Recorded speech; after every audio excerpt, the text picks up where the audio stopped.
हरे राम कृष्ण हरे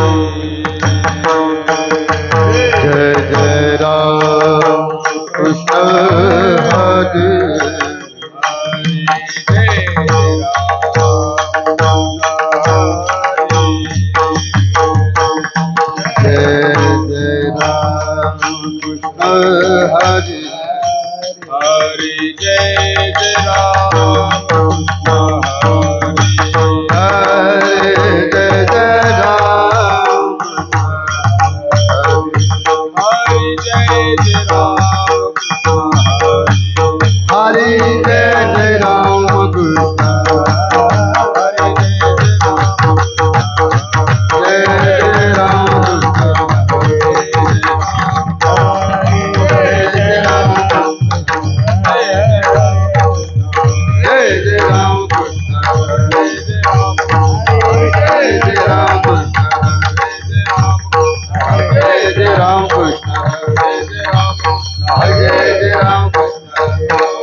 रूप पाहता लोचने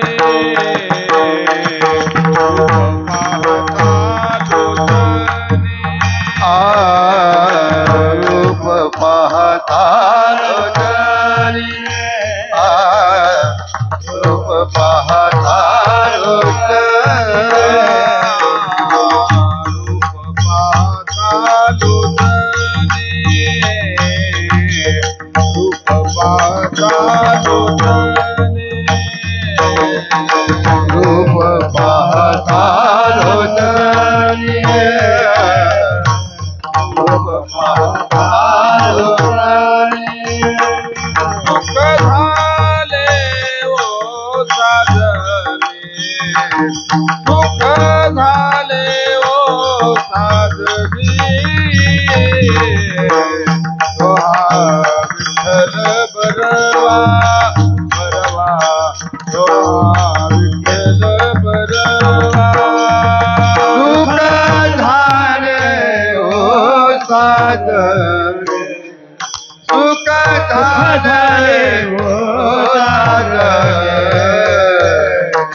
अंजन दाविले निधान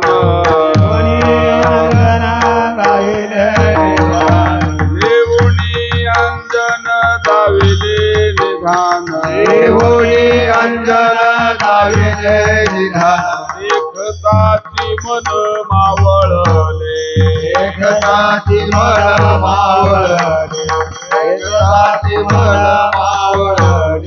देवुनी अंजन दाविले निधान देवुनी अंजन दाविले निधान एकताची मन मावळले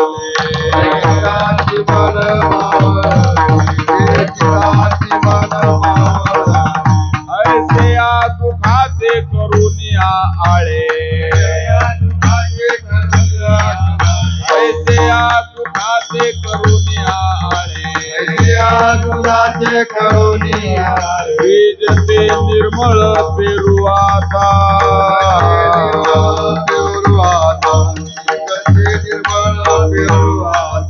ज्ञानाचा हा वाफा भरून या कमळी ज्ञानाचा हा वाफा भरून या कमळी सतरावे निराळी टिंबत से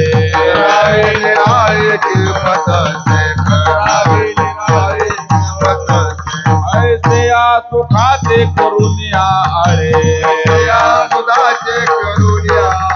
ऐसे सुखाचे करुनिया आळे बीज ते निर्मळ पेरुआता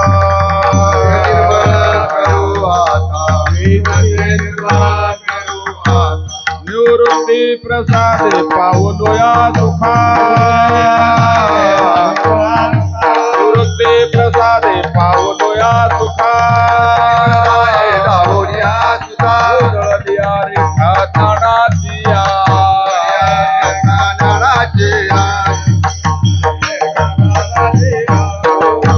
प्रसादे पावलोया सुखा निवृत्ती प्रसादे पावलोया सुखा जळलिया रे खानाची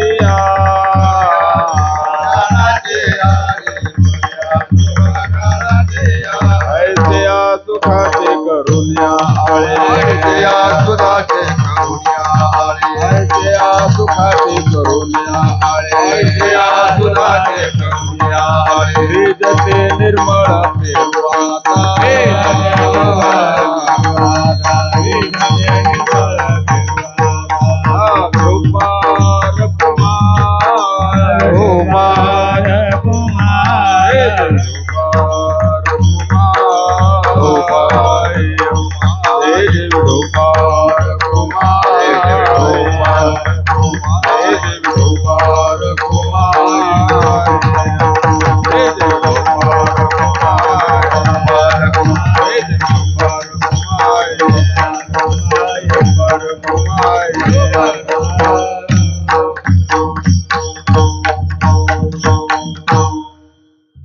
अंजन दाविले निधान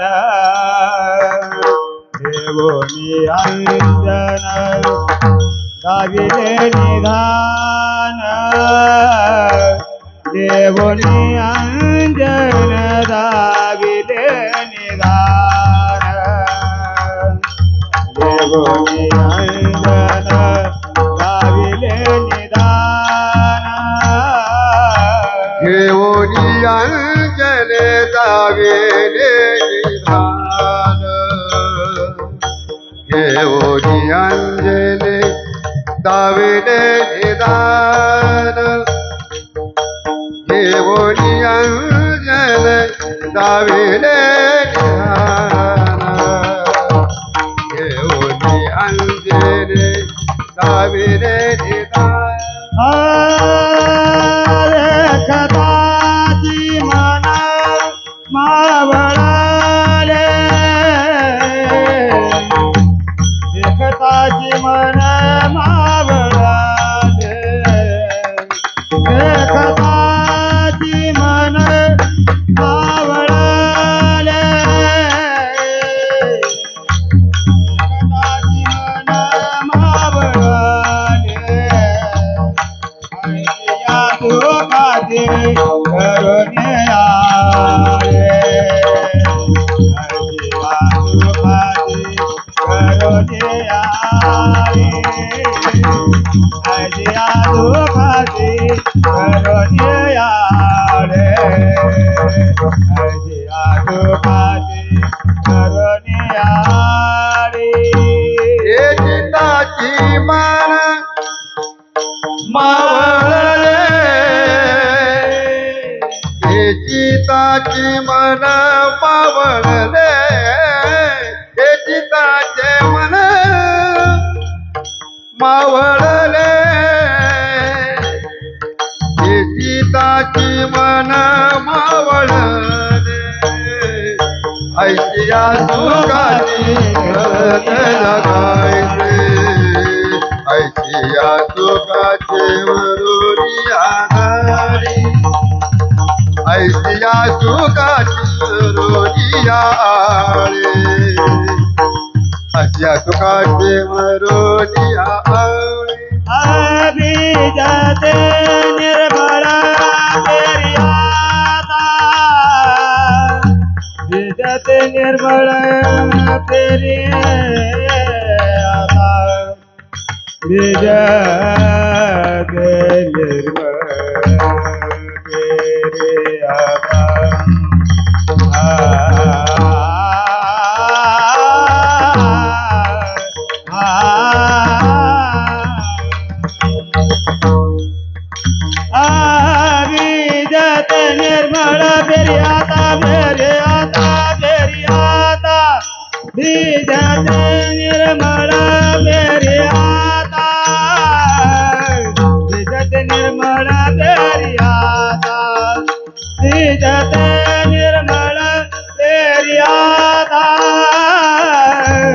बीजते निर्मळ पेरियाता ऐसिया सुखाचे करुणे आळे ऐसिया सुखाचे करुणे आळे ऐसिया सुखाचे सुखाचे करुणी आळे ऐशिया सुखाचे करुणी आळे विधते निर्मळ पेरू आता केरी आता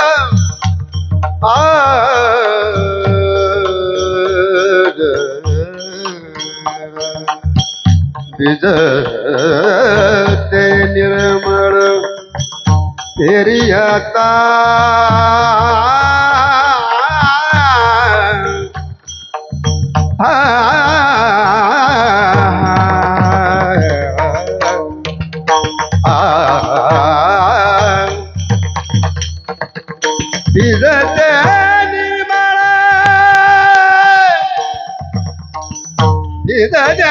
निर्मळ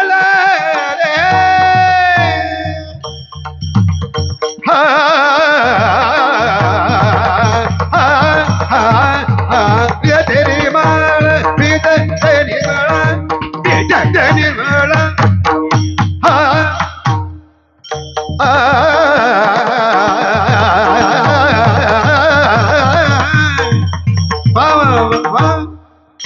विधते निर्मळ विधते निर्मळ पेरी आता विधते निर्मळ पेरी हो विधते निर्मळ पेरी आता विधते निर्मळ पेरी ऐशिया सुखाचे करुणी आळे ऐशिया सुखाचे फिरोनिया आहे ऐशिया सुखाचे फिरोनिया आहे ऐशिया फिरोनिया फिरोनिया फिरोनिया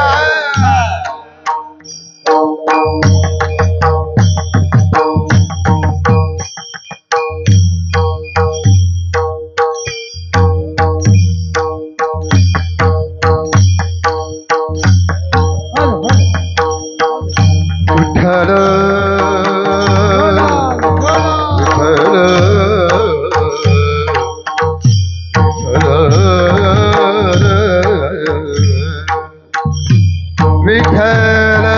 विठ्ठल विठ्ठल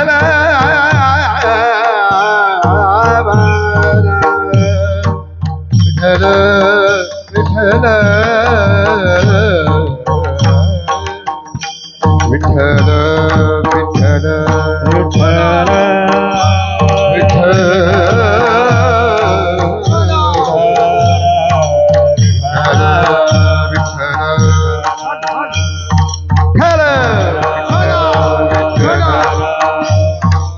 विठ्ठल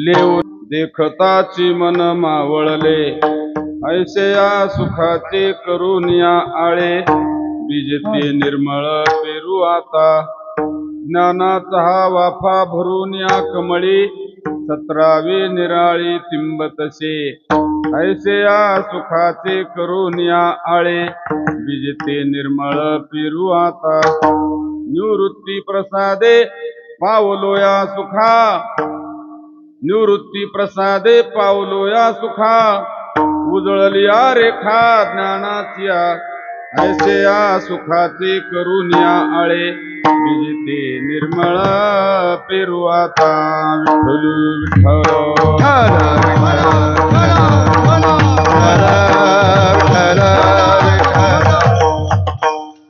देऊनी अंजन दाविले निधान देखताची मन मावळले ऐसे या सुखाचे करुनिया आळे बीजते निर्मळ पेरू आता महायोग पीठे तटे भीमरथ्या वरम पुंडरीकाय दातु मुनींद्रैः समागत तिष्ठन्तमानन्द कंदम परब्रह्मलिंगम भजी पांडुरंगम अलंकापुरी रम्य सिंहासनस्थम पदाम्भुज तेज स्फुरदिक्प्रदेशम विधीन्द्रादिदेवैः सदा स्तूयमानम् समाधिस्थमूर्तिं भजे ज्ञानदेवम् त्वामेव याचे मम देहि जिह्वे समागते दंडधरे कृतांते वक्तव्यमेवं मधुरं सुभक्त्या गोविंद दामोदर माधवीति ओंकार बिंदु संयुक्तं नित्यं ध्यायन्ति योगिना कामदं मोक्षदं चैव ओंकाराय नमो नमः दयांची केलिया स्मरण होय सकळ विद्यांचे अधिकरण तेच वंदो श्रीचरण श्री गुरुंते लेवणी अंजन दाविले निधान देखताची मन मावळले ऐशया सुखाचे करून याळे बीजते निर्मळ पेरू आता प्रस्तुत जगदाधिष्ठान पांडुरंग परमात्मा रुक्मिणी माता कैवल्य चक्रवर्ती ज्ञानराज माऊली श्री जगद्गुरु तुकोबराय यांच्या पवित्र मंदिराच्या प्रांगणामध्ये गेली 88 वर्षापासून भगवत कृपा संत आशीर्वाद आणि गोठिवली ग्रामस्थांच्या प्रेमातून संपन्न होत असलेला अखंड हरिनाम सप्ताह आणि या सप्ताहातील आजची हरिकीर्तनाची सेवा तुम्हा सर्वांच्या माध्यमातून विश्वनाथ महाराज आणि आमचे म्हात्रे महाराज जयेश महाराज म्हात्रे यांनी माझ्याकडे आजच्या हरिकीर्तनाची सेवा दिलेली आहे। या चिंतन सेवेकरिता मी तुम्हा सुज्ञांच्या समोर म्हणून दाखवलेला अभंग कैवल्याचे पुतळे साधकांचे मायबाप ज्ञानियांचे शिरोमणी अलंकापूर निवासी संजीवन समाधिस्थ विश्वमाऊली ज्ञानोबराय यांचा 4 चरणाचा त्यांच्या गाथ्यातील श्री गुरु निवृत्तीनाथांच्या कृपाप्रसादाने प्राप्त झालेली स्थिती त्या स्थितीचं चिंतन करणारा हा अभंग आहे। या अभंगाच्या द्वारे माऊली ज्ञानोबराय म्हणतात, माझे श्री गुरु निवृत्ती दादा त्यांनी माझ्यावर कृपा केली आणि कृपा केल्यानंतर माझं आध्यात्मिक जीवन अत्यंत उंचीवर जाऊन पोहोचलं। ते कशा माध्यमातून त्यांनी पोहोचवलं त्याचंही चिंतन केलेलं आहे। विठ्ठल विठ्ठल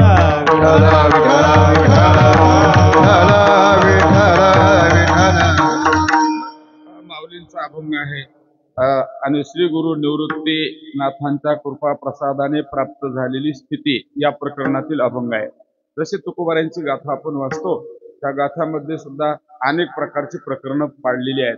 त्यापैकी माऊलींच्या गाथामध्ये सुद्धा प्रकरण आहेत। माऊलींचे अभंग संपूर्ण 1000ला कमी आहेत, थोडे 1000चा अभंग धरायचे, परंतु अभंग फार कूट चिंतनीय असे माऊलींचे अभंग अर्थ लावण्यासाठी सुद्धा कसे आहेत, अवघडच असतात। माऊली म्हणतात, माझे श्री गुरु श्री निवृत्तीनाथ यांनी माझ्या डोळ्यामध्ये अंजन घातलं आणि मला माझा ठेवा दाखवला। प्रथम चरणाचा अर्थ, लेवणी अंजन दाविले निधान, निधान दाविले म्हणजे माझा ठेवा मला दाखवला। माझ्या डोळ्यामध्ये दिव्य असं अंजन घातलं आणि माझा जो ठेवा आहे तो ठेवा मला दाखवला आणि तो ठेवा पाहिल्यानंतर त्याचा परिणाम झाला, देखताची मन मावळले। माझं मन तो ठेवा पाहिल्याबरोबर माझं मन मावळून गेलं। पहिल्या चरणाचा अर्थ। द्वितीय चरणाचा अर्थ, मग मन मावळल्यानंतर मनाला काय झालं, सुख झालं, ब्रह्मसुख झालं। मग त्या सुखाचं काय केलं, माऊली म्हणतात, मी त्या सुखाचं आळं केलं आणि त्याच्यामध्ये निर्मळ असलेले बीज पेरलं। द्वितीय चरणाचा अर्थ नाही का। मग बीज म्हणजे काय नाही का, आळं कसं करावं लागतं हे विस्ताराने मी चिंतन करणारच आहे। अगोदर शब्दार्थ लक्षात आला म्हणजे मग सगळं कीर्तन लक्षात येत असतं नाही का। असं जे आत्मसुख आहे त्या आत्मसुखाचं मी आळं केलं आणि त्याच्यामध्ये बीज पेरलं आणि पुन्हा काय केलं, ज्ञानाचा हा वाफा भरुण्या कमळे, ज्ञानाचा वाफा केला। हृत कमलामध्ये ज्ञानाचा वाफा केला आणि त्याच्यामध्ये 17वी नावाची जी जीवनकला आहे ती जीवनकला तुडुंबाशी त्या ठिकाणी वाहत राहिली, भरून राहिली। 17वी जीवनकलेचा आनंद मला मिळाला। तृतीय चरणाचा अर्थ, आणि हे जे ब्रह्मसुख मला मिळालं ते कुणामुळे मिळालं, निवृत्ती प्रसादे पावलो या सुखा या सुखा पावलो, निवृत्ती प्रसादे या सुखा पावलो. निवृत्तीनाथांच्या प्रसादाने मी ब्रह्मसुखाला प्राप्त झालो, नाही का. पाऊल उजळली या रेखा ज्ञानाच्या आणि ज्ञानाची रेषा उजाळून निघाली. माझ्याजवळ ज्ञान होतच पूर्वी, पण असलेलं ज्ञान लोपलेलं होतं. त्या ज्ञानाला उजाळा माझ्या निवृत्तीनाथांनी दिला. असा सरळ अभंगाचा शब्दार्थ मी तुम्हाला सांगितला. विठ्ठल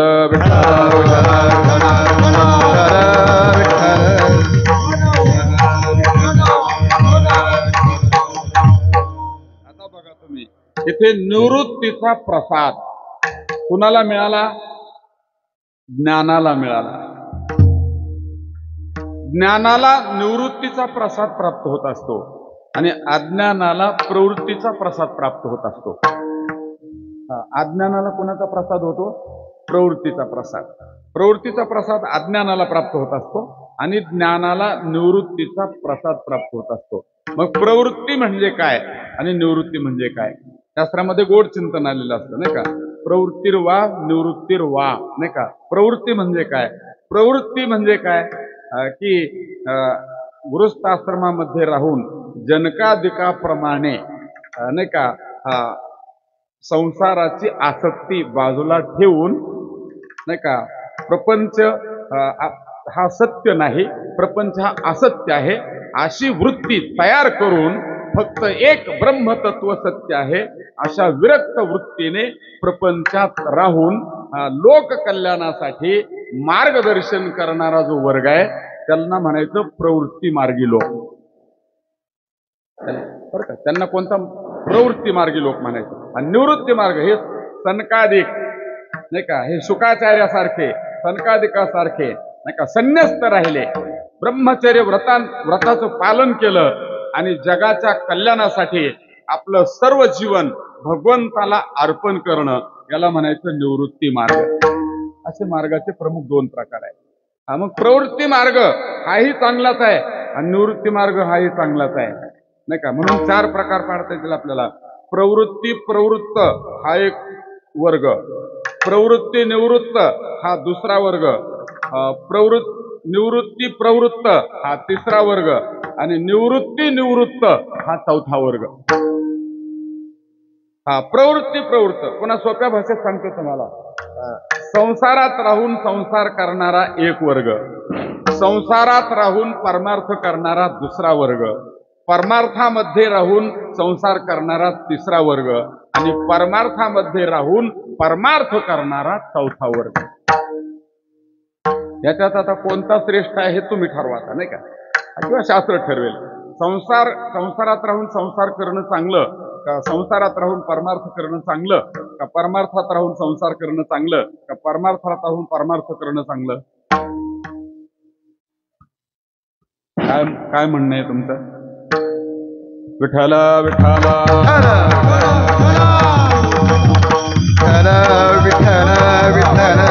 प्रपंच आसोनी परमार्थ साधावा, प्रपंच आसोनी परमार्थ साधावा,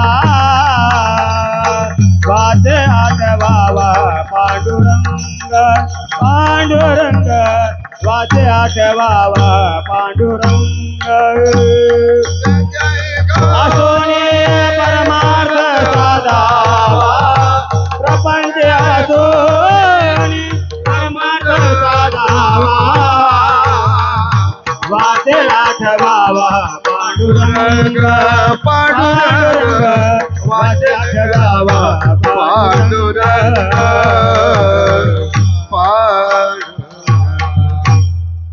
महाराज म्हणतात प्रपंची असोने परमार्थ साधावा, वाचे आठवावा पांडुरंग.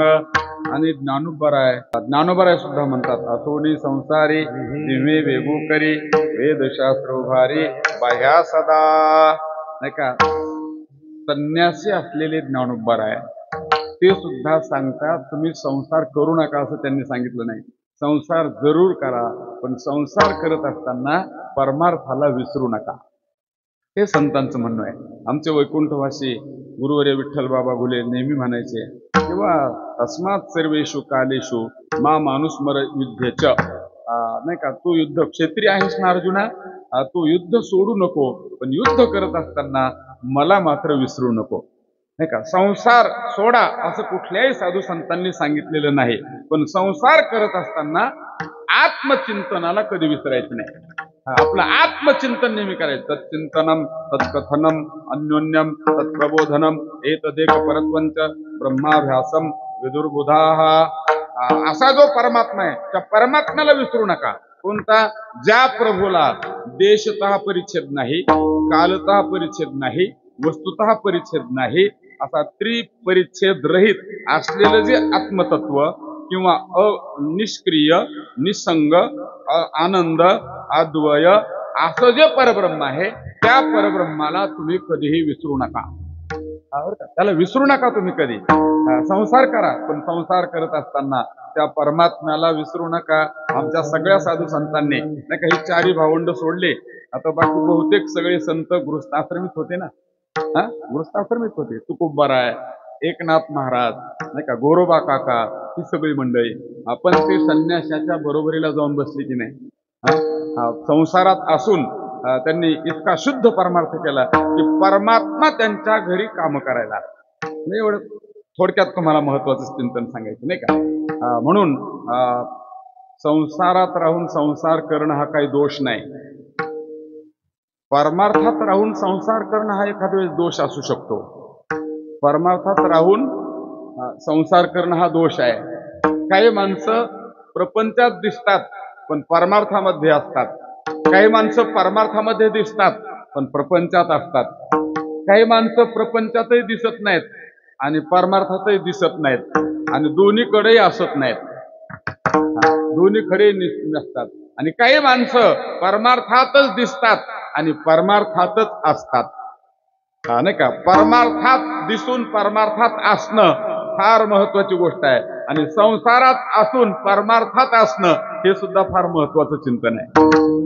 नाही तर काही माणसं नुसते दिसण्यापुरते परमार्थात असतात पण त्यांच्या वृत्तीमध्ये परमार्थ अजिबात नसतो. परमार्थ कृतीमध्ये असणं आणि वृत्तीमध्ये असणं फार महत्वाची गोष्ट आहे. कृतीमध्ये परमार्थ असावा आणि वृत्तीमध्ये सुद्धा परमार्थ असावा, नाही का. म्हणून मी तुम्हाला ज्ञानावरती जो प्रसाद होत असतो तो निवृत्तीचा प्रसाद होत असतो, प्रवृत्तीचा प्रसाद होत नसतो. कारण ज्ञानोबराय हे ज्ञानाचीच मूर्ती आहे.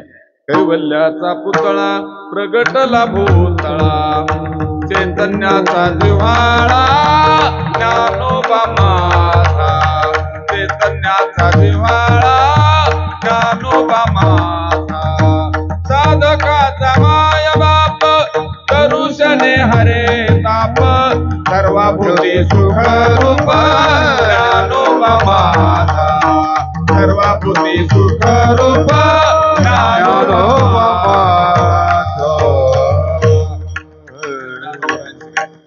ज्ञानोबारायांचा आपल्यासारख्यांनी काय अधिकार सांगावा आणि निवृत्तीनाथांचा अधिकार ज्ञानोबारायांनीच सांगावा, आपण नाही सांगावं बरं का. निवृत्तीनाथांचं वर्णन तोंड भरून कुणी करावं?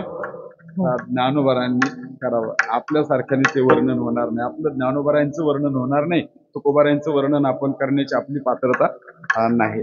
पण निवृत्तीनाथांनी मात्र निवृत्तीनाथांनी आपल्या गुरूंचं वर्णन करावं आणि ज्ञानोबारायांनी निवृत्तीनाथांचं वर्णन करावं. अभंग बघा कितीतरी सुंदर अभंग आहेत, नाही का. ऐसा योगीराज देखिता वचट, उन्मनी लंपट रात्रंदिवस, 17वीची शिव टाकुनी राहिला, पाहण्यातीत झाला सर्व ठाई, अशी पदे आनंद प्रिय रूप जाण, ध्यानाचे कारण जेथे नाही, ज्ञानदेव म्हणे ऐसा योगी राणा, तयाच्या चरणा प्रणिपात. वर्णन कुणी केलंय? ज्ञान. कुणाचं वर्णन केलंय? ऐसा योगीराज देखिता वचट. ज्ञानोबा म्हणतात असा योगी अचानक पाहिला. कुणी पाहिला? उन्मनी अवस्थेने पाहिला आणि ती उन्मनी अवस्था त्याच्या मागे लागली, लंपट झाली, नाही का. लापट नाही, लापटपणा वेगळा आणि लंपटपणा हा वेगळा बरं का. लंपटपणा एक रूप होण्यासाठी त्या योगी राजांच्या ती मागे लागली आणि तो योग्याचा अधिकार काय? 17वीची शिव टाकून राहिला 17वीचे सन्यदेशी आणि हाताचा हल्लरुगासी समाधी बोधे निजविशी बुधावणे अशी 17वी जीवन कला आहे ना, ती सुद्धा त्या ठिकाणी त्यांच्याजवळ असते त्या योगी आणि अशा योगी पुरुषांना त्या ठिकाणी त्यांच्या अंतःकरणातील सर्व अहमाध्यास ममाध्यास गेलेला असतो आणि ते नाही का ब्रह्मरूप झालेलं त्यांचं जीवन असतं असं निवृत्तीनाथांचं वर्णन केलेलं आहे. सकळही तीर्थे निवृत्तीची पायी तेथे बुडी दे माझे मना आता मी न करे भ्रांतीचे भ्रमण वृत्तीशी मार्जन केले असे. कितीतरी वर्णन नाही का. साधूचा महिमा वर्णवेना काही ब्रह्मादिक तेही वर्णिता ते. या अभंगामध्ये सुद्धा ज्ञानोबारांनी निवृत्तीनाथांचंच वर्णन केलेलं आहे बरं का. किंवा एक अभंग फार सुंदर आहे आपल्या गुरुबद्दल. माऊली म्हणतात निवृत्तीनाथांच्या बद्दल, साकारू निराकारू वस्तू सद्गुरु आमुचा ते देहाचा केला उगवू उगविले उगविले मायेते निरसिले एकत्व दाविले त्रिभुवन रया. नाही का, हे गुरूंचं वर्णन आहे ना ज्ञानोबारांचं नाही का. माझा श्रीगुरु कसा आहे, तो साकारही आहे आणि निराकारही आहे. आणि ते काय करतात, तेने या देहाचा केला उगवू, या सगळ्या देहाचा उलगडा करून दाखवला. स्थूलम सूक्ष्मम कारणम च शरीरम त्रिविधम कृतम. स्थूल शरीर नाही का, स्थूल शरीर म्हणजे आत्मा नाही, सूक्ष्म शरीर म्हणजे आत्मा नाही, कारण शरीर म्हणजे आत्मा नाही आणि महाकारण शरीर म्हणजे आत्मा नाही. तर या 4 शरीराच्या अतीत जे तत्व आहे त्या तत्वाला ब्रह्मतत्व असं म्हणतात. ब्रह्मचैतन्य आहे आणि त्या ब्रह्मचैतन्याचा दृढ अपरोक्ष साक्षात्कार करून देण्याचं काम माझ्या निवृत्तीदादांनी केलं. हे ज्ञानोबाराय वर्णन करतात. कोण वर्णन करतंय, ज्ञानोबाराय वर्णन करतात नाही का. तेने या देहाचा आणि काय केलं पुन्हा, माये ते निरसिले. माझी माया मला मायेतून बाजूला काढलं. मायेतून बाजूला निघणं काही इतकी सोपी गोष्ट आहे का. अहो, मायेने सगळे लोक बांधलेले आहेत नाही का. मायाचे वेदांत शास्त्रामध्ये फार गोड व्याख्या केलेली आहे नाही का. माया स्वतःहून विलक्षण अनिर्वचनीय स्वरूपाची जी आहे तिला माया असं म्हणतात. काय म्हणतात, स्वतःहून विलक्षण, असताहून विलक्षण नाही का. तिला सतही म्हणता येत नाही, असतही म्हणता येत नाही. सत का म्हणता येत नाही, ब्रह्म विचारापुढे टिकत नाही म्हणून तिला सत म्हणता येत नाही. असत का म्हणता येत नाही, नाही का. वंध्या पुत्राप्रमाणे ती काहीच करत नाही असं नाही. ती दिसत नाही पण सगळ्या जगाला त्रास दिल्याशिवाय राहत नाही म्हणून तिला असत म्हणता येत नाही. माया दिसली का तुम्हाला कधी कुणाला. ती इतकी उंच आहे, इतकी रुंद आहे, ती गोऱ्या कलरची आहे अशी दिसली का, पण दिसत नाही पण सगळ्यांची फजिती केल्याशिवाय राहत नाही. सगुण गुण माया, सगुण गुण माया, सगुण गुण माया, सगुण गुण माया, सगुण गुण माया, सगुण गुण माया, आली आली कोलातील खेळाया, आली आली कोलातील खेळाया, सगुण गुण माया, सगुण गुण माया, सगुण गुण माया, सगुण गुण माया. माया या मासा माया, जी नाही तिचं नाव माया नाही का. दिसत नाही परंतु त्रास दिल्याशिवाय राहत नाही. मग मायेचे पुष्कळ नाव आहेत. तिला प्रधान म्हणतात, तिला प्रकृती म्हणतात, तिला अविद्या म्हणतात, तिला शक्ती म्हणतात, तिला अज्ञान म्हणतात. तिचेच नाव आहेत मायेचे बरं का. वेगवेगळ्या अर्थाने त्याचे नाव सांगितलेले आहेत. अज्ञान का नाही का, स्वस्वरूपाचं आच्छादन करते म्हणून त्याला त्या मायेला अज्ञान असं म्हणत असतात. माया का म्हणतात, इंद्रजाल विद्येने जसा गारुडे मांत्रिक नसलेल्या पदार्थाची उत्पत्ती करून दाखवतो नाही का. उत्पत्ती करतो तद्वत असंग अद्वितीय निर्विकार ब्रह्मस्वरूपावर नसलेल्या जगताची उत्पत्ती करते म्हणून तिला काय म्हणायचं, माया म्हणायचं. आणि मायेमधून बाजूला जाणं काही इतकी सोपं. पण श्री गुरु माझे निवृत्तीदादांनी मला मायेतून बाजूला काढलं, मला गुणबंधनातून बाजूला काढलं, मायेच्या पाशीतून मला बाजूला काढलं. जे 7 पाश आहेत ना भावार्थ रामायणामध्ये, त्यापैकी माया नावाचा एक पाश आहे नाही का. काळपाश, कर्मपाश, यमपाश, मायापाश, मोहपाश, धर्मपाश नाही का, मायापाश, मोहपाश आणि जन्मपाश 7वा, असे 7 प्रकारचे पाश भावार्थ रामायणामध्ये नाथ महाराजांनी चिंतन केले. त्या सगळ्यात त्यातून ते मला बाहेर काढतात. म्हणजे निवृत्तीनाथांचं वर्णन ज्ञानोबारांनी वेळोवेळी इतकं केलेलं आहे की आपण ते वर्णन करू शकत नाहीत. आणि अशा निवृत्तीनाथांचा माझ्यावरती प्रसाद झाला, माझ्यावरती ते प्रसन्न झाले. आणि प्रसन्न झाल्यानंतर त्यांनी काय केलं?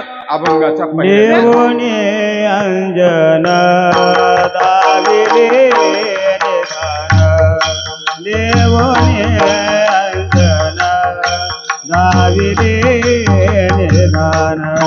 देवो जे अंजन देवो रे सिधान, देवो जी अंजन देवो रे सिधान. देखताची मन मावळले, कथाची मन मावळले, देखताची मन मावळले. एकताची मन मावळले. ऐसिया सुखाचे करुणी आले, ऐसिया सुखाचे करुणी आले. ऐसिया सुमने करुणे आले, ऐसिया सुमने करुणे आले. लेवनी अंजन गाविले निधान, देखताची मन मावळले, देखताची मन मावळले. हे देवोनी अंजन दाखविले, देखताची मन मावळले, देखताची मन मावळले. माऊलींना विचारलं काही लोकांनी, माऊली तुमचं आध्यात्मिक जीवन इतकं उंचवर का गेलं? माऊली म्हणतात, माझे निवृत्ती दादा माझ्याजवळ आले आणि त्यांनी या पद्धतीने माझं जीवन बदलवलं. तसं लेवणी अंजन दाविले निधान, माझ्या डोळ्यामध्ये त्यांनी अंजन घातलं आणि मला माझा ठेवा दाखवला. आणि ठेवा माझ्या मनाने पाहिल्यानंतर माझं मन मावळून गेलं. आता इथे अंजन कुठे घालावं लागतं? डोळ्यामध्ये. माझ्या डोळ्यामध्ये अंजन घातलं. मग इथला डोळा वेगळा आहे माऊलीच्या दृष्टीने. हा डोळ्याचे दोन प्रकार आहेत नाही का, चर्मचक्षु आणि दिव्य चक्षु नाही का. दिव्य चक्षु आणि चर्मचक्षु. चर्मचक्षुचा इथं काही संबंध नाही. बुद्धिरूपी डोळा, इथला डोळा कोणता घ्यायचा? माझ्या बुद्धिरूपी डोळ्यामध्ये ज्ञानरूपी अंजन घातलं आणि आत्मारूपी ठेवा मला दाखवला. असा पहिल्या चरणाचा सरळ अर्थ आहे. आणि आजच्या कीर्तनातलं एवढं जरी कीर्तन लक्षात राहिलं तरी पुष्कळ झालं. कारण सगळं कीर्तन लक्षात राहत नसतं आणि सगळं कीर्तन लक्षात ठेवणं काही चांगलं नसतं. बरोबर आहे ना? संपूर्ण कीर्तन नाही का, हा बुद्धिरूपी डोळा, ज्ञानरूपी अंजन आणि आत्मारूपी ठेवा, हे तीनही शब्द फार महत्वाचे आहेत शास्त्रामध्ये. या तिन्हीलाही फार महत्व आहे. आत्मा तर आपला अंतिम टप्पाच आहे. आत्मसाक्षात्कार झाला की पुन्हा दुसरा परमार्थ करण्याची गरज नाही. म्हणून हे जीवनमुक्त पुरुष असतात ना, ते आपली साधनेच्या द्वारे, तपस्येच्या द्वारे आत्मदर्शन घेतात. आणि एकदा आत्मदर्शन झालं की पुन्हा त्यांना काही कर्तव्य शिल्लक राहिलेलं नसतं. कर्तव्य शिल्लकच राहिलेलं नसतं त्यांच्या जीवनामध्ये नाही का. म्हणून तृप्तिदीप पंचदशी नावाचा ग्रंथ आहे, त्याच्यामध्ये तृप्तिदीपामध्ये 5-7 श्लोक असे सुंदर त्यांनी सांगितले की जे जीवनमुक्त महात्मे असतात त्यांना पुन्हा काही कर्तव्य करण्याची गरज नसते. धन्योहम नित्यम स्वात्मान मंजसा वेद्मी, धन्योहम नित्यम ब्रह्मानंदो विभाति मे स्पष्टम, धन्योहम दुःखम संसारिकम न विक्षेद्य, धन्यम स्वस्य अज्ञानम पलायितम क्वापि, धन्योहम कर्तव्यम मेन विद्यते किंचित, धन्योहम धन्योहम प्राप्तव्यम सर्वमध्य संपन्नम धन्योहम तृप्तेर्मे उपमा भवेल्लोके धन्योहम धन्यो धन्य धन्य पुनर्धन्यः अहो पुण्यम फलितं दृढम यश पुण्यश संपत्ते अहो वयम अहो शास्त्रम अहो गुरुम अहो ज्ञानम अहो सुखम हे धन्यतेचे उद्गार आहेत. त्याचा अर्थ तुमच्या लक्षात आला असेल असं गृहीत धरतो नाही का आणि पुढे चालतो. कारण आता सप्ताह किती वर्षाचा आहे आपला 28 वर्ष आहे झालं ना सप्ताहाला. बरं का युवलेसे रूप लाविले द्वारे त्याचा वेलो गेला गगनावरे नाही का. धन्य आहे बरं का हा सप्ताह टिकवणाऱ्यांची धन्य आहे. त्यांना मी त्या ठिकाणी दंडवत करतो. कारण पूर्वजांनी जे रोप लावून दिलं त्या रोपाला तुम्ही पाणी घालता आणि तितक्याच उत्साहाने तुम्ही एवढा मोठा सप्ताह करता. म्हणून हे सप्ताह करणारे जे असतील ना मंडळी असेल नाही का अध्यक्ष उपाध्यक्ष नाही का सेक्रेटरी सहसेक्रेटरी कोषाध्यक्ष सहकोषाध्यक्ष विश्वस्त आणि ज्ञात अज्ञात राहून या सत्कार्याला जे मदत करत असतील त्यांना आम्ही पांडुरंगाच्या चरणी प्रार्थना करतो. अकल्प आयुष्य व्हावे तया कुळा माझ्या सकळा हरिच्या दासा कल्पनेची बाधा न हो कवने काळी ही संत मंडळी सुखी असो विठ्ठल विठ्ठल.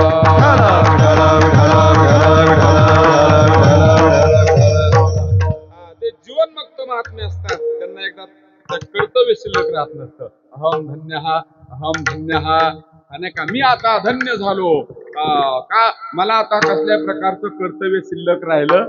तुका म्हणे आता उरलो उपकारा पुरता. आता काही कर्तव्य शिल्लक राहिलं नाही. आता मला दुःख राहिलं नाही.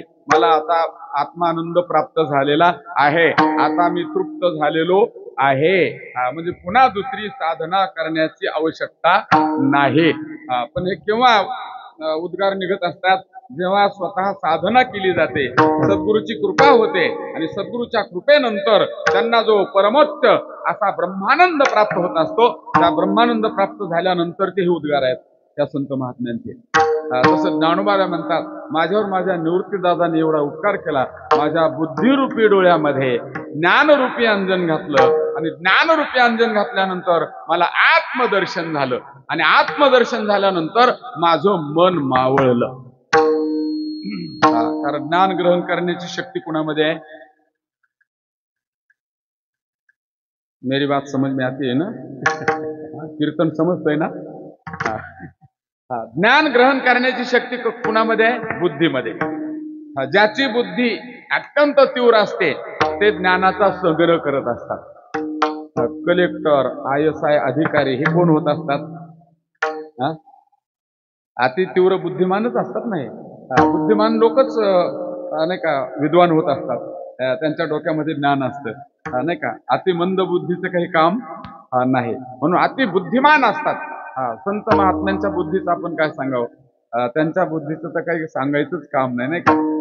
ते अनंत जन्माची पुण्य केलेली असल्यामुळे ते श्रीमंत आणि पवित्र घरात जन्माला येतात अथवा योग्यांच्या कुळात जन्माला येतात आणि त्यांना उपजताची ज्ञानी हे वर्म जाणोनी आले लोटांगणी चांगदेव उपजताच ते ज्ञानी असतात. बरं का संत महात्मे आमचे ज्ञानोबा कसे होते. उपजताची ज्ञानी हे वर्म जाणोनी आले लोटांगणी संस्कृताची गाठी उघडवणी ज्ञानदृष्टी केलीशी मराठी गीता प्रत्यक्ष पैठणी भटी केला वाद रेड्यामुखी वेद बोलविला. वर्ण नामा म्हणे सर्व सुकृतेला ही जे एक वेळा जाय जे अलंकापुरा. त्याची सुरुवात काय अभंगाची. तिन्ही देव जैसे परब्रह्मेचे ठसे जगी सूर्य तैसे प्रकाशले धन्य तो निवृत्ती धन्य तो सोपान धन्या निधान ज्ञान देव नाही का. या अभंगामध्ये किती गोड चिंतन केलेलं आहे. आणि त्यांच्यासारख्याच आपण काय वर्ण उभारला ध्वज तेही लोकावरी ऐशी चराचरी कीर्ती जानती ते हे निवृत्तीनाथ ज्ञानेश्वर सोपान मुक्ताबाई ज्ञान दीप्ती कळा नाही का. सगळे अभंगच म्हणत बसलो तर विवेचन राहून जाईल नाही का. म्हणून आणि आमचे घुले बाबा म्हणायचे बरं का. कीर्तन करायचं म्हटल्यानंतर पाहून या ग्रंथ करावे कीर्तन तेव्हा आले जाण फळ त्याचे. ग्रंथ पाहून कीर्तन केलं पाहिजे. कीर्तनासाठी पाठांतर पण असलं पाहिजे नाही का. पाठांतर असलं पाहिजे म्हणजे आणि ग्रंथ पाहिल्याशिवाय पाठांतर होईल का. ग्रंथ अध्ययन ते घोकमपट्टी करावी लागते ना, श्लोकाची म्हणा, अभंगाची म्हणा. चला जाऊ द्या, काय चाललं होतं आपलं? विश्वनाथ बाबा काय चाललं होतं? बुद्धी. बुद्धीमध्ये ज्ञान साठवता येतं, आणि ती बुद्धी सुद्धा कशी असली पाहिजे? सात्विक. सात्विक बुद्धीमध्ये ज्ञान संग्रहित होतं. ज्याची बुद्धी अधिक तीव्र, त्याच्या बुद्धीमध्ये ज्ञानाचा साठा होत असतो, नाही का?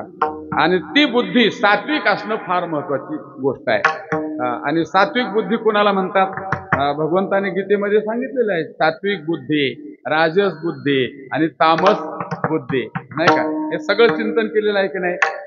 प्रवृत्तींच्या निवृत्तींच्या कार्यांचा कार्यमेवच, नाही का? प्रवृत्ती कशाला म्हणतात, निवृत्ती कशाला म्हणतात, कार्य म्हणजे काय, अकार्य म्हणजे काय, बंध कशाला म्हणतात, मोक्ष कशाला म्हणतात, यथार्थ नाही का जाणणारी ती बुद्धी सात्विक बुद्धी आहे. बंध कशाला म्हणतात, मोक्ष कशाला म्हणतात, प्रवृत्ती म्हणजे काय, निवृत्ती म्हणजे काय, कार्य म्हणजे काय, अकार्य म्हणजे काय, याला जी जाणते त्याचं नाव सात्विक बुद्धी, नाही का? न्याय धर्म म्हणजे काय, अधर्म म्हणजे काय, याला त्या ठिकाणी योग्य जी जाणत नाही त्याला राजस बुद्धी म्हणतात. आणि विपरीत अर्थाने जी बुद्धी जाणते त्याला म्हणायचं तामस बुद्धी. म्हणजे तामस बुद्धीचं काम नाही, राजस बुद्धीचं काम नाही, सात्विक बुद्धी असणं फार महत्वाची गोष्ट आहे. आणि अशा सात्विक बुद्धी रूपी डोळ्यामध्ये ज्ञान रूपी अंजन साठवलं जातं. बुद्धी जर तुमची सात्विक असेल तरच तुमच्याजवळ ज्ञान राहतं. समजायचं ज्याच्याकडे ज्ञान आहे, समजायचं यांच्याकडे सात्विक बुद्धी आहे, आणि ज्यांच्याकडे ज्ञान नाही, समजायचं यांच्याकडे सात्विक बुद्धी नाही, नाही का? ज्ञान टिकतच नाही, नाही का? पाठच होत नाही. ज्याची बुद्धी सात्विक नाही ना, त्याला पाठांतरच होत नाही, आणि जरी पाठ झालं तरी ते विसर पडतो, ते आठवतच नाही. म्हणून तुम्हाला सांगू का, तीव्र बुद्धी असल्याशिवाय ज्ञानाचा साठा होत नाही. साठवलेलं ज्ञान टिकवण्यासाठी वैराग्याशिवाय ते टिकलं जात नाही, आणि टिकवलेलं साठवलेलं ज्ञान आठवण्यासाठी सद्गुरूची कृपा असल्याशिवाय ते ज्ञान आठवलं जात नाही. आठवण्यासाठी काय लागतं मग? सद्गुरूची कृपा. तसं आमच्या ज्ञानोबारायांच्यावरती कोणीची कृपा झालेली आहे? निवृत्ती दादांची कृपा झालेली आहे. म्हणून ज्ञानोबाराय म्हणतात, माझ्या बुद्धिरूपी डोळ्यामध्ये ज्ञानरूपी अंजन घातलं. इथं बुद्धिरूपी डोळ्यात, आपल्या या डोळ्यातही आपली आई लहानपणात अंजन घातलेलं आहे, प्रत्येकाच्या डोळ्यामध्ये घातलेलं आहे की नाही? आपण त्याला काजळ म्हणतो, आमच्या खेडेगावामध्ये काय म्हणतो त्याला? काजळ. आणि इकडे काय म्हणतो आपण? अंजन. आपली आई बालपणामध्ये आपल्या डोळ्यामध्ये ते अंजन घालते. कशासाठी? तिचे 2-3 हेतू असतात आईचे. कशासाठी?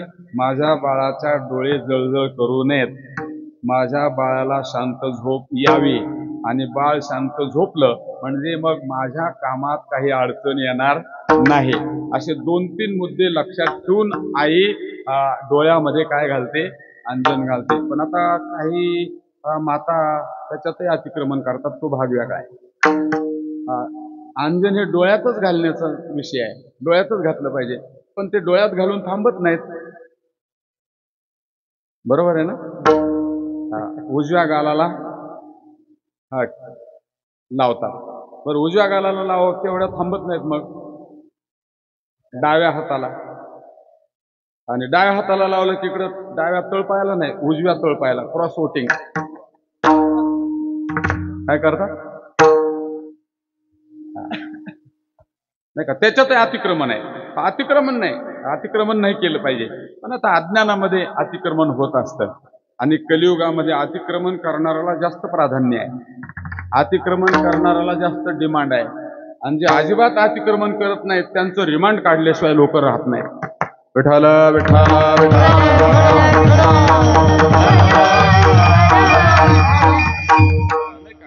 म्हणून जाऊ द्या, बाकीचं मला सांगत बसायचं नाही. मला एवढंच सांगायचंय की या बुद्धिरूपी डोळ्यामध्ये ज्ञानरूपी अंजन घातलं. ज्ञानरूपी अंजन आहे कृष्णांजन एक वेळा डोळा घालीता ढळ, ते वीर दुःख गेले विठ्ठले भ्रांतीचे वडळ, श्री गुरु निवृत्ती राय मार्ग दावेला सोज्वळ बाप रखुमा देवीवरो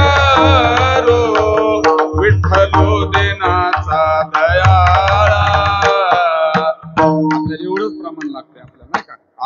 कीर्तनामध्ये जेवढं पोषक असेल तेवढंच घेतलं पाहिजे, अनावश्यक अजिबात घ्यायचं नसतं, अशी आपल्या जोग महाराजांनी घालून दिलेली परंपरा आहे. विठ्ठल विठ्ठल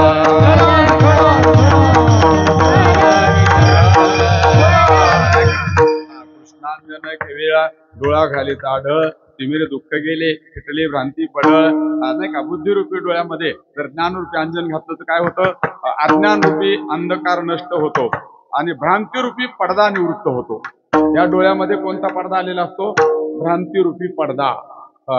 आणि अज्ञानरूपी अंधकार, भ्रांतीरूपी पडदा. पडदा आपल्या या डोळ्याला पडदा येतो की नाही.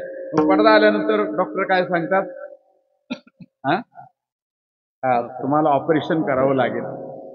आणि ते विद्वान डॉक्टर असले तर चांगलं ऑपरेशन होतं, नाही तर अगोदर असलेली दृष्टी सुद्धा गेल्याशिवाय.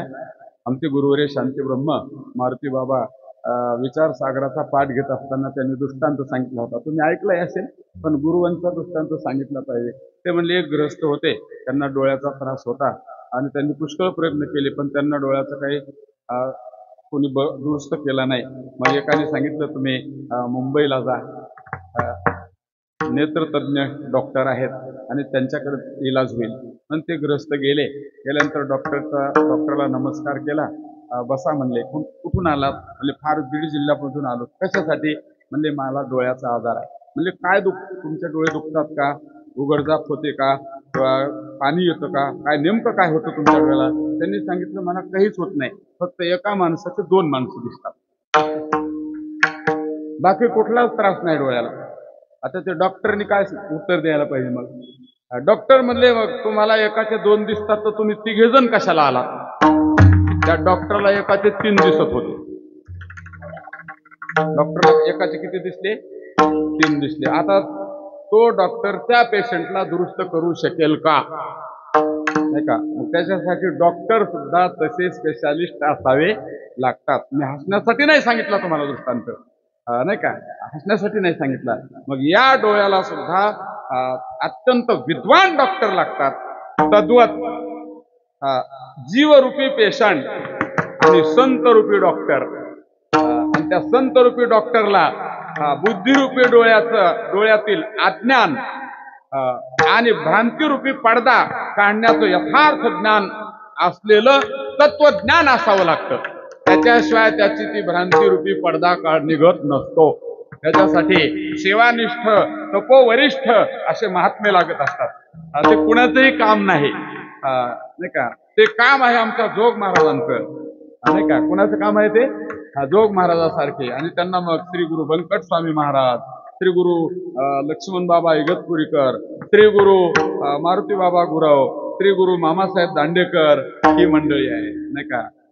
ही सगळी महात्मा नस्तुमाम पार्थ दैवीन प्रकृतीमाश्रितः भजंत्यनन्य मनसो ज्ञात्वा भूतादिमव्ययम तरी जयाची चोखटे मानसी मी होऊन याशी क्षेत्र संन्यासी दया निदिल्याती उपासी वैराग्य गा. असे जे महात्मे असतात ना, तसे निवृत्ती दादा ते महात्मे होते. ज्ञानोबराय म्हणतात, माझ्या निवृत्ती दादांनी माझ्या बुद्धिरूपी डोळ्यामध्ये ज्ञानरूपी अंजन घातलं. आणि ते ज्ञानरूपी अंजन म्हणजे काय, नेमकं ज्ञान म्हणजे काय असा प्रश्न येतो की नाही.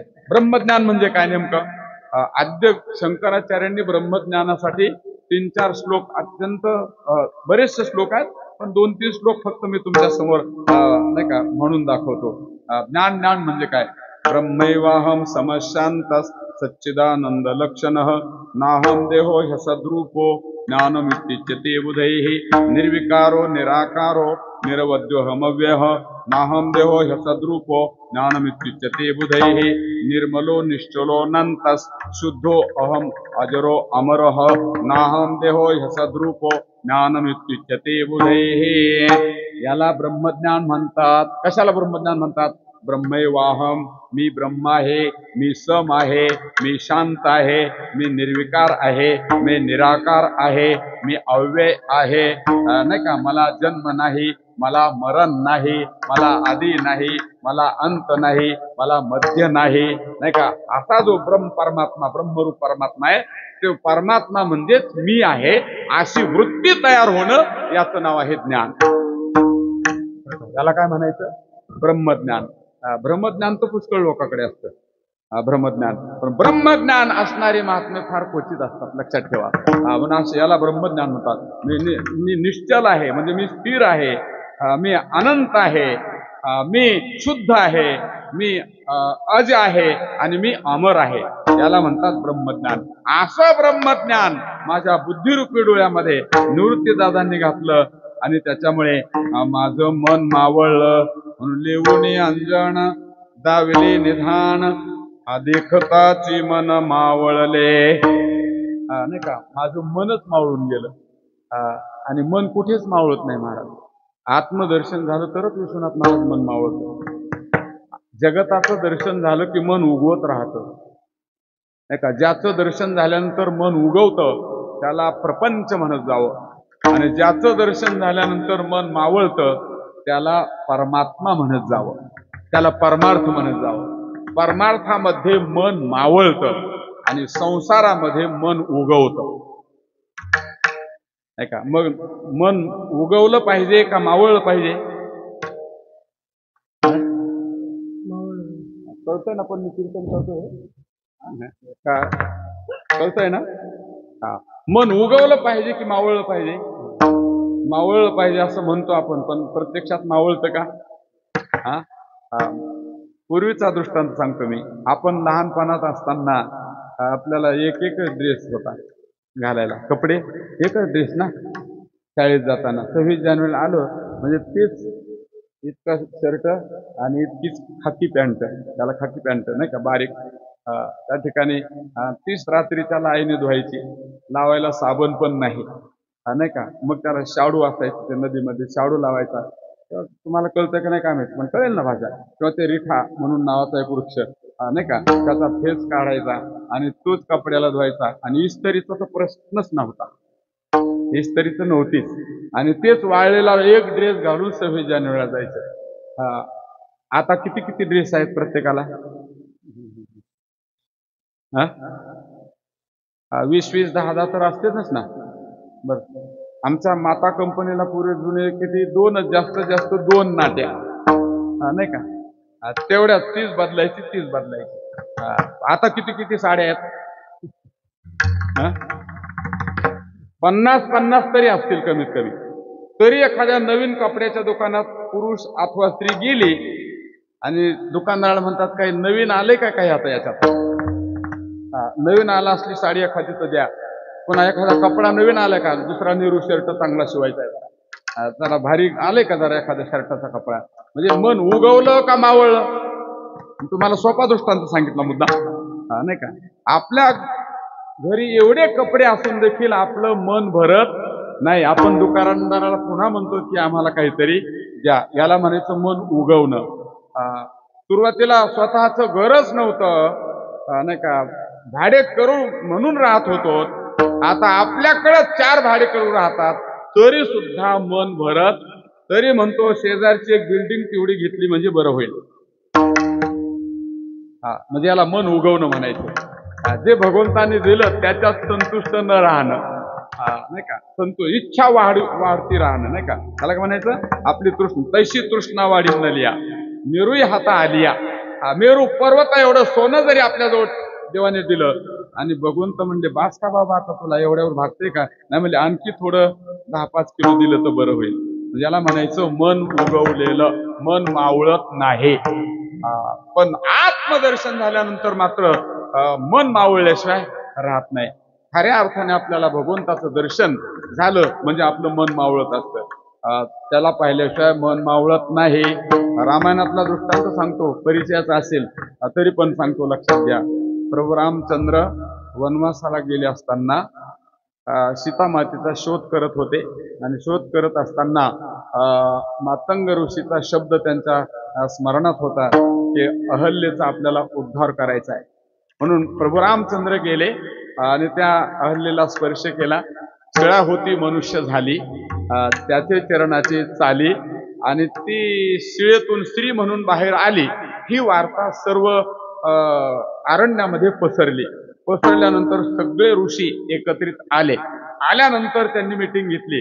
म्हणजे प्रभू रामचंद्राच्या चरणाचा स्पर्श फार महत्वाचा आहे. म्हणजे का, म्हणजे दगडाची स्त्री होते. मग म्हणले काय करायचं, म्हणजे आता आपण सगळे म्हातारे झालो, तरुण होतो तोपर्यंत गंगेवरती स्नानाला जात होतो, छाट्या लंगोट्या धुत होतो. पण आता नाही का, आता आपल्याच्याने होत नाही. संसाराची अपेक्षा नाही, पण आपले कपडे धुण्यापुरती आणि जेवण घालण्यापुरती का होईना एखादी स्त्री आपल्याला असणं गरजेची गोष्ट आहे. मग म्हणले काय करायचं नेमकं, म्हणजे काय नाही, आपल्या डोक्यावर दगड घ्यायचे, ज्याला जेवढा उचलेल तेवढा, आणि 2 लाईननी उभं राहायचं. प्रभू रामचंद्र आले की त्यांना म्हणायचे या दगडाला स्पर्श करा आणि या दगडांच्या आम्हाला स्त्रिया करा, बायका करून घ्या, बायका द्या. सर्व ऋषींनी डोक्यावर दगड घेतले. रामप्रभूच्या लक्षात आलं, म्हणजे तरुणपणात चांगला परमार्थ केला आणि म्हातारपणात बिघडले. नाही का, काही काही माणसं तरुणपणात चांगले राहतात आणि म्हातारपणात बिघडतात. न सांगता तुम्हा कळो येते अंतर, विश्वंभर परिहार चिन लगे. नाही का, देव भक्ता लागी करून दी संसार. आल्यानंतर सगळ्यांनी पाहिलं, प्रभू रामचंद्र म्हणतात काय भानगड आहे, दगडी मोर्चे आहे, सगळे त्यांनी दगड. पण त्या अगोदर बायका मागणारे जे ऋषी होते त्यांनी प्रभूला डोळे भरून पाहिल्याबरोबर राम बरवा कृष्ण बरवा असं वर्णन केले ना. तो परमात्मा पाहिल्याबरोबर त्यांचं मनच मावळलं आणि प्रभू रामचंद्र म्हणतात काय ऋषी मुनी काय इच्छा आहे, म्हणजे हे प्रभू आम्हाला तुमच्या बायका करून घ्या. बायका द्या म्हणणारे ऋषी काय म्हटले, बायका करून घ्या. याला म्हणायचं देखताची मन मावळले. नाही का, याला काय म्हणायचं, प्रभूला पाहिलं की त्यांचं मन मावळून गेलं आणि आम्हाला तुमच्या. मग प्रभूने सांगितलं आता या अवतारात नाही पुढच्या अवतारात, म्हणून ऋषी पत्न्या 12 प्रकारच्या ज्या बायका केल्या ना, पत्न्या केल्या, त्यापैकी ऋषी पत्न्या हा एक प्रकार आहे. आता ते सगळं सांगितलंय, अयोध्यावासी स्त्रिया, ऋषी पत्न्या, भिल्ल स्त्रिया. म्हणजे राम अवतारात सगळे आश्वासनं दिले आणि कृष्ण अवतारात ते सगळे पूर्ण केले. म्हणून मन मावळ. तुमचं आमचं सोडून द्या, रावणासारख्याचं मन मावळलं नाही, तुमचं आमचं तर मावळणारच नाही. रावणाचं काही कमी होती का संपत्ती, पण त्याचं सुद्धा मन मावळलं नाही. मरत असताना असं विचारलं जातं, म्हणतात की रावणा तुमची काही इच्छा राहिली का. रावण म्हणत असतो 3 इच्छा माझ्या पूर्ण व्हायच्या राहिल्या. म्हणजे काय, खारा समुद्र गोड करायचा राहिला, स्वर्गाला शिडी करायची राहिली आणि सोन्याच्या लंकेला सुगंधित करायचं राहिलं. मग रावणाचं सुद्धा मन मावळलं नाही. मग आता तुमची आमची काय कथा आहे बरं. रावणाचं काय, रावणाचं वर्णन तुकोबारांनी केलेलं आहे. लंके माझी घरे कितीची आहे का, सांग तशी संख्या जैसी तैसी. नाही का, 5 लक्ष घरे पाषाणाची जेथे, 7 लक्ष तेथे विटे बंदे, कोटी घरे जेथे काश्या आणि तांब्याची, शुद्ध कांचनाची सप्तकोटी. तुका म्हणे ज्याची संपदा एवढी, सांगा ते कवडी गेली नाही. रावणाची संपत्ती तेवढी, रावणाचं आरोग्य. रावणाचं कधी वाचण्यात आलं का, रावणाला आजार झाला, त्याची किडनी गेली, त्याला थंडी आली, ताप आली, आरोग्यही त्याचं चांगलं होतं. पण आयुष्य किती होतं रावणाला. रावण किती वर्ष जगला, किती वर्ष जगला. रामायण ऐकता ना तुम्ही, कोणी रामायण सांगणारे बी असतील विचार याच्यामध्ये, नाही का. नेमकं किती वर्ष जगला रावण, मी वर्ष विचारलोय, किती वर्ष जगला. रामायण तुम्ही ऐकत नाहीत का. हे ढोबळ उत्तर तर कुणी देते, 14 चौकड्या लंकानाथा, पण त्याचा बारीक अभ्यास करून कुणीच दिले का उत्तर. रावण किती वर्ष जगला, 14 चौकड्या बरोबर आहे. 56 युग, 14 चौक 4 युगाची 1 चौकडी, 56 युग. म्हणजे कृत, त्रेता, द्वापार आणि कली अशी 4 युग आहेत ना. मग त्या प्रत्येक युगाचे वर्ष किती.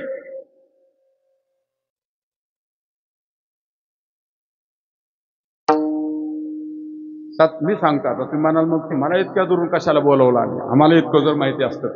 विठ्ठल विठ्ठल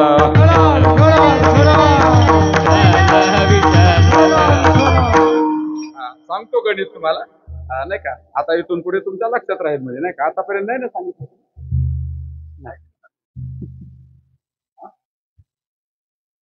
विसरले का? आता विसरू नका बरं का. हा किती वर्ष जगला? 6,48,00,000 वर्ष रावण जगला. ते पुन्हा गणित करा, चूक भूल देणे घेणे बरं का. हा म्हणजे 4 युगाचे वर्ष सांगितलेले आहेत. 43,20,000 4 युगाचे वर्ष सांगितलेले आहेत. पंचांगामध्ये बघा ना तुम्ही, नाही का. 17,28,000, 12,96,000, 8,64,000 आणि 4,32,000. कृत, त्रेता, द्वापार आणि कली या 4 युगाचे इतके 43,20,000 गुणिले 14. करा मोबाईल मध्ये गणित. हा जर माझा आकडा चुकला तर बरं होईल, दुरुस्त होईल नाही का. मोठ्या मोबाईल मध्ये करा तुम्ही आता. नाही का. किती? 43,20,000 गुणिले 14. जो आकडा येईल तेवढ्या वर्ष रावण जगला, तरी सुद्धा त्याचं मन मावळलं नाही. आता तुमचं काय, आमचं काय राहिलं आता?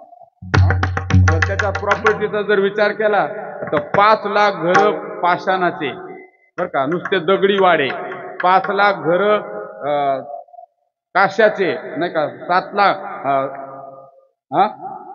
विटेबंदी. 7 लाख घर नुसते विटाचे वाडे, विटेबंदी. 1 कोटी घर काश्याचे, 1 कोटी घर तांब्याचे आणि 7 कोटी घर सोन्याचे. मग एक घर कमीत कमी 10 बाय 10 ते रूम धरावी लागेल की नाही एक घर. तर त्याच्या संपत्तीच्या मानाने 80,000 स्त्रिया होत्या. 80,000 त्याला बंगले झाले का नाही. मग नाही का 2 BHK तरी लागलच ना त्याच्या मानाने त्याला. मग एका याला विटा किती लागतात? एका रूमला 10 बाय 10 रूम असली तर किती विटा लागतात सांगा ना. कमी जास्त काही तर काय केस वगैरे होईल का काय कोणा? कमीत कमी 5,000 तरी विटा पाहिजेतच ना. 3,000 झाला. एक वीट किती किलोची? 2 किलोची. मग 2 किलो. मग आता किती सोनं कसं आहे? 1 तोळ्याला किती पैसे लागतात? 60,000. 60,000. मग किती तोळे म्हणजे 1 किलो? 100. मग एका किलोचे किती पैसे झाले? 60 लाख का? 60 लाखच धरले ना सरळ वगैरे. म्हणजे 1 वीट 2 किलोची म्हणलं किती झाले? 1,20,00,000 रुपये एका विटीची किंमत झाली. अशा किती विटा धरल्या होत्या आपण? 3,000. मग 1,20,00,000 गुणिले 3,000 बरोबर जो आकडा येईल तेवढा एका रूमची किंमत. अशा 7 कोटी रूमाची किंमत काढा. 7 कोटी खोल्या. 7 कोटी खोल्याची किंमत काढा. आणि तरी सुद्धा रावण म्हणतो आणखी माझं मन मावळलं नाही. एवढा मोठा रावण होता, त्याचं मन मावळलं नाही. मग आता आपले 100 ड्रेस कुठे घालायचे निवडून नाही का? कुठे घालायचे? आपल्याला 500 असले तरी कमीच पडतील. तो भाग वेगळा आहे. म्हणजे मला एवढंच सांगायचंय की ज्याला आत्म्याचं दर्शन होत नाही त्याला कितीही संपत्ती मिळाली, किती आरोग्य मिळालं तरी त्याचं मन मावळत नाही. पण आमचे ज्ञानोबराय छातीवर हात ठेवून सांगतात, माझ्या निवृत्ती दादांनी माझ्या बुद्धिरूपी डोळ्यामध्ये ज्ञानरूपी अंजन घातलं आणि मला आत्मदर्शन घडवलं. त्याचा परिणाम माझं मन आत्मा पाहिल्याबरोबर मावळलं. मला या जगात कशाची इच्छा राहिली नाही. मी निरीच्छ झालो.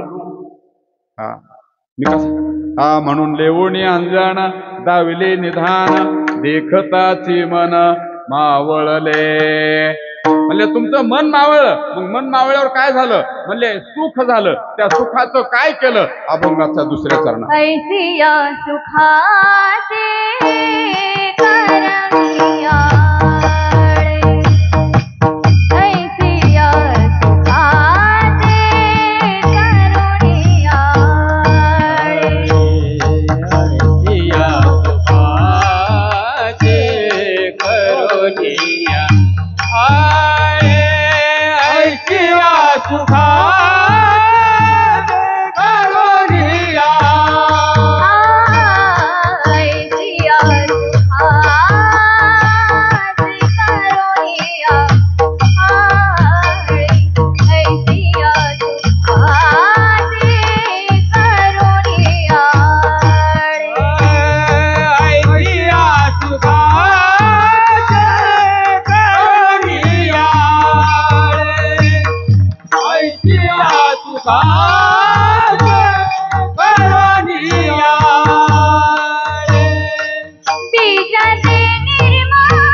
ऐकिया सुखात करुणिया सुखात करुणिया ऐसिया सुखाचे करुणिया तिजते निर्माळा पेरुवाला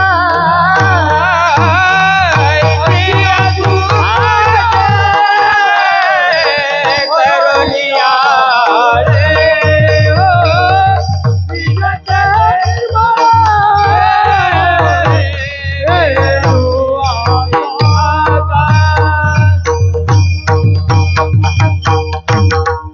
माऊलींनी दुसऱ्या चरणामध्ये सांगितलं आयुष्या सुखाचे मला जे आत्मसुख मिळालं माझ्या जीवनामध्ये त्या सुखाचं मी आळं केलं आणि त्या आळ्यामध्ये बीजेते निर्मळ पेरू आता त्या आळ्यामध्ये बीज कोणतं आहे बीज आणि फळ हरीचे नाम हे बीज कसं आहे बीजही आहे हरीचं नाम आणि फळ सुद्धा हरीचं नाम आहे म्हणजे अखंड आम्ही आता आमच्या जीवनामध्ये नामस्मरण करत राहिलो असा त्याचा अर्थ घ्यायचा नाही का काय केलं आता त्याच्यामध्ये तेच पेरत राहायचं नाही का सुखाच्या आळ्यामध्ये नामरूपी बीज पेरायचं म्हणजे ते सुख कधी त्या ठिकाणी सुखाचं दुःख होत नाही आणि तर सुख मिळालं आणि आपण नामस्मरणाला विसरलो की पुन्हा आपल्याला दुःख आल्याशिवाय राहत नसतं म्हणून कधीच दुःख येऊ नये याच्यासाठी आपल्या जीवनामध्ये अखंड भगवंताचं काय केलं पाहिजे नामस्मरण केलं पाहिजे श्री विठ्ठल किंवा रामकृष्ण हरी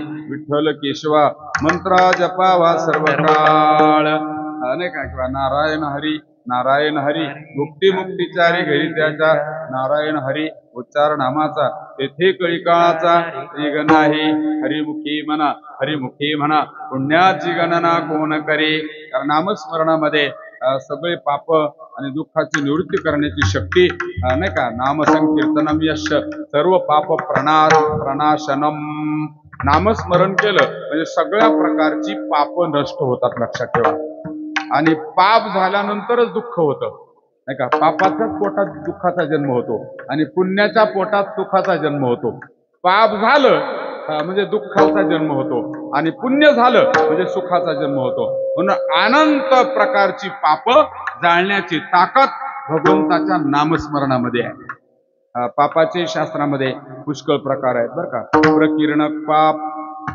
अपात्रीकरण पाप मलिनीकरण पाप अपात्रीकरण पाप संकरीकरण पाप महापाप उपपाप पाप अनुपाप आणि अतिपाप असे पापाचे प्रमुख 9 प्रकार आहेत आणि त्या 9 प्रकारामध्ये पुन्हा उपपापाचे 42 प्रकार 97-98 प्रकार होतात सगळे पापाचे बरं का कायिक 3 प्रकारचं पाप वाचिक 4 प्रकारचं पाप आणि मानसिक पुन्हा 3 प्रकारचं पाप हे पुन्हा पापाचे 10 प्रकार आहेत बरं का नाही का अदत्तानाम उपादानम हिंसाचैवा विधानता परदारोपसेवाच कायिकम त्रिविधम कृतम पारुष्यमनुतंचैव वैशून्यम चापि सर्वशः असंबद्ध प्रलापश्च वाङ्मयं चतुर्विधम परद्रव्यस्वाभिधानम मनसानिष्ठ चिंतनम वितताभिनिवेशश्च मानसम त्रिविधम स्मृतम हे 10 प्रकारचे पाप आहेत बरं का शरीराकडून होणार 3 प्रकारचं पाप आहे कोणतं अदत्ता नाम उपादानम एखाद्याच्या घरात गेलो एखाद्याची वस्तू आवडली म्हणजे त्याचे पैसे न देता गुपचूप ती वस्तू चोरून घेऊन येणे शरीराकडून होणार पाप हिंसा सेवा विधानता शास्त्राने हिंसा करू नका असं सांगितलेलं आहे तरी सुद्धा हिंसा करणं हे सुद्धा शरीराकडून होणारं काय आहे पाप आहे आणि परदारोप सेवाच आणि दुसरी दारा म्हणजे स्त्री दुसऱ्या स्त्रीकडे पाप नजरेने पाहणं नाही का हे सुद्धा काय होतं पापच होतं म्हणून हे 3 प्रकारचं पाप शरीराकडून होऊ नये त्याच्यासाठी अखंड नामस्मरण करा मग तुमच्याकडून पाप होणार नाही वाणीकडून 4 प्रकारचं पाप पारुष्यमन नृतंचैव नाही का पारुष्यमन नृतंचैव म्हणजे कठोर भाषण पारुष्य म्हणजे कठोर बोलण्यानंतर आपल्या वाणीकडून पाप होतं. म्हणून वाणीने कसं बोललं पाहिजे? मधुर. साच आणि मवाळ मितली परी रसाळ शब्द जैसे कल्लोळ अमृताचे आली मुखावाटे अमृत वचने उत्तीर्णता येणे नोहे जन्मे मधुरा वाणी ओठी तुका म्हणे वाव पोटी. नाही का? मधुर बोललं पाहिजे माणसाने. मधुर बोललं पाहिजे. आणि कसं बोललं पाहिजे? प्रिय बोललं पाहिजे, मधुर बोललं पाहिजे, सत्य बोललं पाहिजे आणि हिताचं बोललं पाहिजे. म्हणजे आपली वाणी काय होत असते? पवित्र होत असते. पण काही माणसं कठोर बोलतात. कठोर बोलतात. त्याच्यामुळे आपल्या वाणीचं काय होतं? वाणीमध्ये दोष निर्माण होतो. अनृतम म्हणजे मिथ्या. काही लोक खोटं बोलतात. नाही का? नुसतं खरं बोललात तर तुम्हाला देव भेटतो. माऊलींना विचारलं, माऊली ज्ञानेश्वरी ग्रंथ लिहिण्यासाठी तुम्ही कोणती तपश्चर्या केली होती? माऊली म्हणतात, मी दुसरं काहीच केलं नाही, फक्त अनेक कल्पापासून मी खरं बोलत आलो. माझ्या सत्यवादाचे तोप वाचा केले बहुत कल्प तयाचे महाद्वीप पातली प्रभू. तया फळाचे महाद्वीप पातली प्रभू.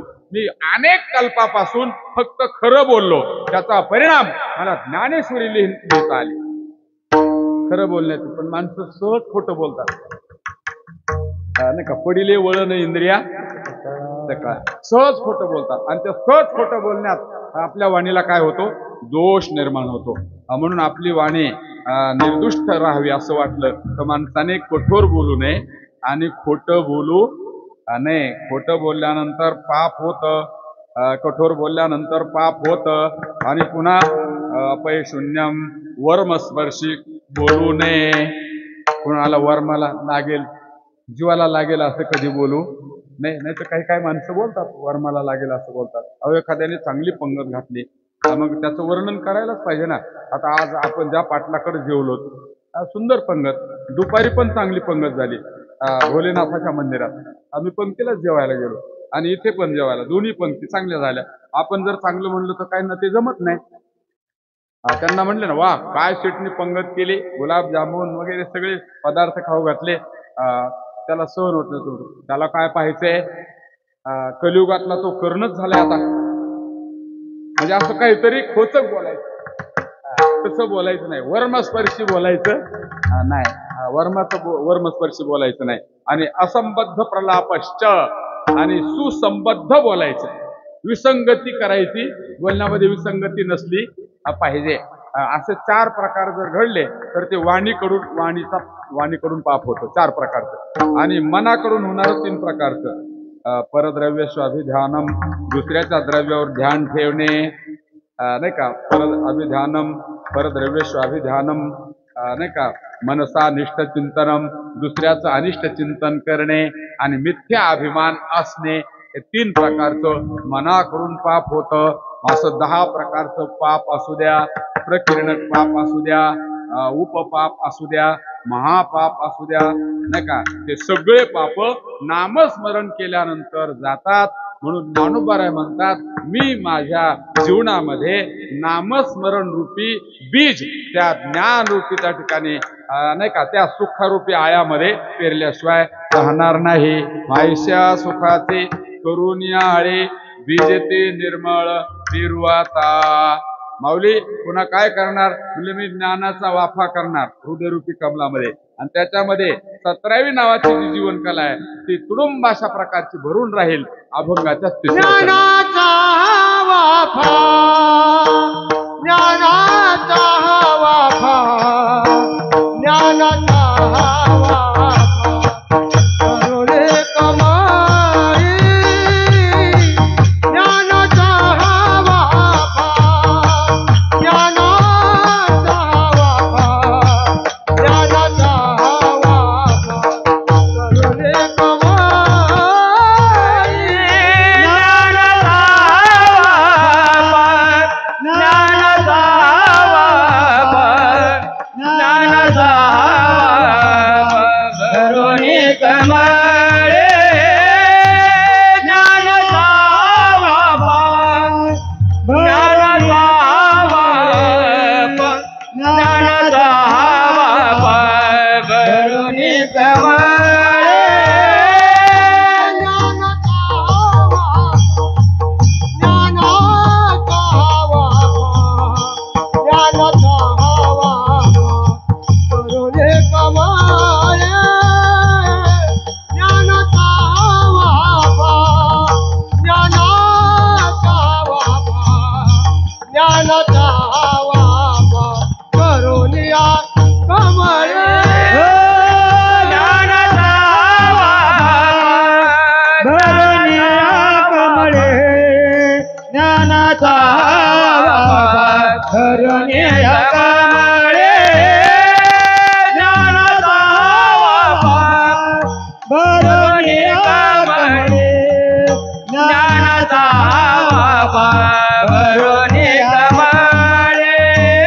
सतरावी निराळी किंमताशा सतरावी निराळे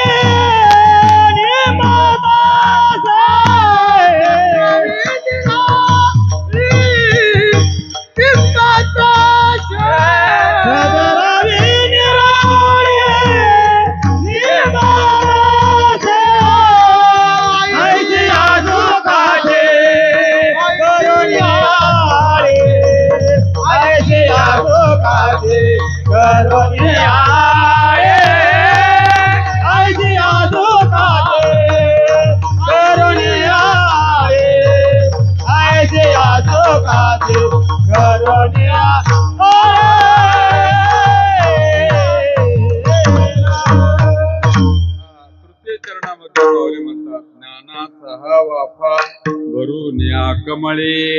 आता माझ्या हृत कमलामध्ये ज्ञान झालं नाही का.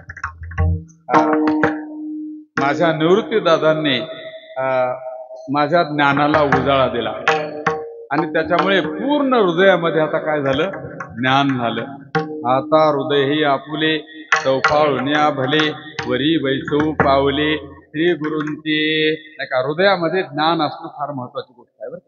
आणि हृदयामध्ये ज्ञान झालं माझ्या आणि त्याच्यामुळे मला आनंद कोणता मिळाला, पूर्ण ज्ञान झालं की आनंद 17वीचा आनंद मिळत असतो. 17वी एक जीवन कला आहे बरं का. योगशास्त्रामध्ये त्याचं गोड अशा प्रकारचं चिंतन केलेलं आहे. 17वी जीवन कला काही कुणालाही प्राप्त होत नाही. 17वीचे स्तन्यदेशी अनहताचा हल्लरुगासी समाधी बोधे निजविसी बुझा होणे नाही का. ते दूध 17वीचं दूध प्यायला मिळतं आपल्याला त्या साधकाला नाही का. गुरूंची कृपा झाली मग त्याला ते 17वीचा आनंद मिळत असतो बरं का. 17वी जीवनकला उन्मनीचा जसा आनंद आहे ना तसा 17वीची जीवनकला आहे. त्या 17वीची जीवनकला कुणालाही प्राप्त होत नाही. त्याच्यासाठी योग अभ्यास करावा लागतो, प्राणापानाचा निरोध करावा लागतो. अनेक वर्षापासून झोपलेली कुंडलिनी शक्ती जागृत करावी लागते. कुंडलिनी शक्ती जागृत झाली म्हणजे मग ती षटचक्राचं भेदन करते. काय करते? षटचक्राचं भेदन करते. मूलाधार चक्र, स्वाधिष्ठान चक्र, मणिपूर चक्र, अनाहत चक्र, विशुद्ध चक्र, अग्नी चक्र आणि सहस्त्रदल चक्र असे 7 चक्र आहेत शरीरामध्ये. किती आहेत? 7 चक्र आहेत. हे 6 चाकाची गाडी आहे. जसं 4 व्हीलर 2 व्हीलर आपण म्हणतो ना तसं देहरूपी गाडी किती चाकाची आहे? 6 चाकाची. आणि एक 7वं जे चाक आहे ते स्टेपनी म्हणून. एखादं टायर पंक्चर झालं तर लगेच दुसरं टाकतो ना आपण. तसं हे 7वं चक्र हे शिल्लक असतं. मग हे मूलाधार चक्र जे आहे ते गुदद्वाराच्या ठिकाणी आहे. स्वाधिष्ठान चक्र उपस्थाच्या ठिकाणी आहे. मणिपूर चक्र नाभी कमळाच्या ठिकाणी आहे. मणिपूर चक्र. अनाहत चक्र हृदयाच्या ठिकाणी आहे.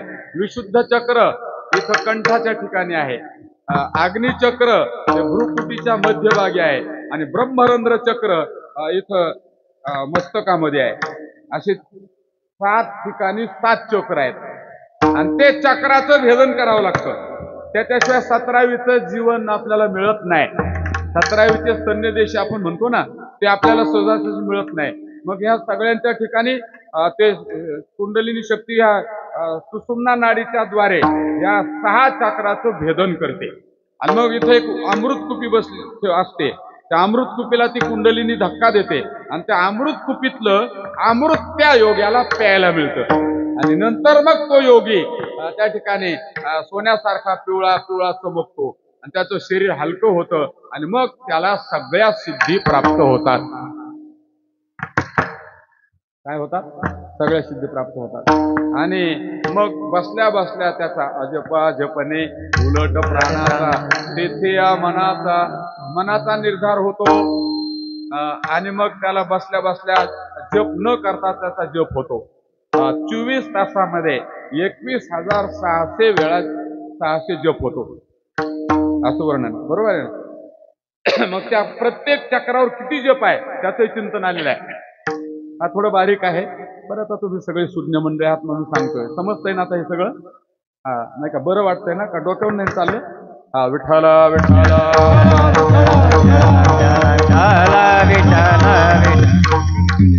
खेडेगावामध्ये जर असा विषय सांगितला तर माणसं म्हणतात काय रात्रीचं कीर्तन आमच्या डोक्यावरून गेलं. काही म्हणतात डोक्यावरून, काय म्हणता मंडपाच्या वरून गेलं, नाही का? मग कीर्तनाचा सर्वांना लाभ झाला पाहिजे, नाही का? आपल्या भक्ती संप्रदायामध्ये कीर्तनाचा सगळ्यांना लाभ झाला पाहिजे म्हणून पहिल्या चक्रावरती 600 वेळा जप होतो. मूलाधार चक्रावर किती जप होतो? 600 वेळा जप होतो. स्वाधिष्ठान चक्रावर 6000 होतो. मणिपूर चक्रावर 6000 होतो, बर का? अनाहत चक्रावर 6000 होतो. किती झाले? साहित्रिक 18,000 आणि ते 600 18,000. आता 21,000 करायचेत ना आपल्याला. आणि वरच्या 3 चक्रावर जे आहे ते 1,000 जप होतो. किती होतो? वरच्या 3 चक्रावर 1,000 जप होतो. असे 21,600 वेळाला जप होतो. मग त्याच्यातही पुन्हा सांगितलं मूलाधार चक्राच्या पाकळ्या 4 आहेत, नाही का? त्याच्यावरच्या चक्राच्या पाकळ्या 8 आहेत. त्याच्यावरच्या चक्राच्या पाकळ्या 12 आहेत. त्याच्यावरच्या चक्राच्या पाकळ्या 16 आहेत. त्याच्यावरच्या चक्राच्या पाकळ्या 2 आहेत, बरं का? म्हणजे अशा त्या पाकळ्या सुद्धा सांगितलेल्या आहेत. त्याचा रंग कसा आहे, प्रत्येक, नाही का, प्रत्येक पाकळीचा रंग कसा आहे ते सगळं सांगितलेलं आहे. पण एवढा योगाभ्यास करणं इतकी सोपी गोष्ट नाही. कलियुगामध्ये योग अभ्यास होणं शक्य नाही. पण ज्याची तयारी असेल त्याने जरूर केला पाहिजे. पण अभ्यास करत असताना ज्याला त्याचं यथार्थ ज्ञान आहे, बरं का, त्याच्या सान्निध्यात राहून तो अभ्यास केला पाहिजे. नाही तर मग मंत्र चळी थोडा धडची होय वेळा. मग त्या योग्य अशा प्रकारचा, नाही का, आमच्या जोग महाराजांनी योगाचा अभ्यास केला होता. त्यांचे शिष्य तुकाराम बाबा खेळले झुंगे, बरं का, नाशिक जिल्ह्यातले, ते सुद्धा योगीराज होऊन गेले, बरं का, जोग महाराजांचे शिष्य. आपले मामासाहेब दांडेकर, दुंडा महाराज त्यांना भेटायला त्या खेळलेला जायचे. खेळले झुंगे म्हणून नाशिक जिल्ह्यामध्ये गाव आहे. ते असे आसन घातलं ना, त्यांनी आसन घातलं तर ते असे 2 फूट असे वर बसायचे पद्मासन घालून. त्याच्यात ते काय सोपं आहे का म्हणता? आपल्याला कीर्तनातच किती आसनं होतात आपले. मग मूळ बंध, ओडियाना बंध, जालंधर बंध, नाही का? मग यम, नियम, आसन, प्राणायाम, प्रत्याहार, धारणा, ध्यान, सविकल्प समाधी आणि नंतर निर्विकल्प समाधी, नाही का? एक साधना करण्यासाठी 12-12 वर्ष लागतात. बारीसाठी 84 वर्ष याच्यातच जातात. मग जन्माला आल्याबरोबर काही ही साधना होत असते का? नाही का? बालपण गेले नेनता, तारुण्य दशे विषय व्यथा, वृद्धपणी प्रवतले चिंता, मरे मागोता जन्मधरी, नाही का? हे काही शक्य आहे का? नाही का? हे शक्य नाही.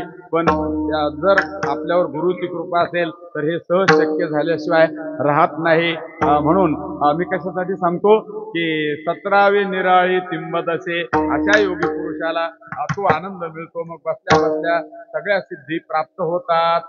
त्याला मन संकल्प केला त्याप्रमाणे त्याला त्याची प्राप्ती होत असते. म्हणून ज्ञानोबा म्हणतात, माझ्या निवृत्ती दादांनी माझ्यावर उपकार केले आणि उपकार करून काय केलं? ज्ञानाचा, मी काय केलं? ज्ञानाचा वाफा भरून या कमळे 17 निराळे तिंबत असे. असं जे अद्वैत सुख आहे, ब्रह्म सुख आहे, ते सुखाला मी प्राप्त झालो. त्याचं कारण काय आहे? माझ्या निवृत्ती दादांनी मला माझ्यावर प्रसाद दिला, मला माझ्यावर प्रसन्न झाले. अभंगाचं शेवट. निवृत्ती प्रसाद पावलो यातू, निवृत्ती प्रसाद पावलो यातू, निवृत्ती प्रसाद पावलो यातू, निवृत्ती प्रसाद पावलो यातू, निवृत्ती प्रसाद पावलो यातू. प्रसादे पावलो या निवृत्ती प्रसादे पावलो या सुखा निवृत्ती प्रसादे पावलो या सुखा उजळिया सुखा ज्ञानिया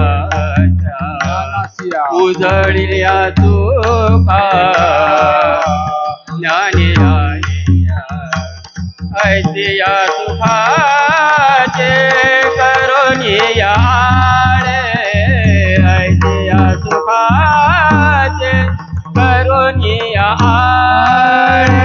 वदळा रे खा ज्ञानियांच्या वदळ्या रे खा ज्ञानियांच्या ऐतिया सुखाचे करुणिया रे ऐतिया सुखाचे करुणिया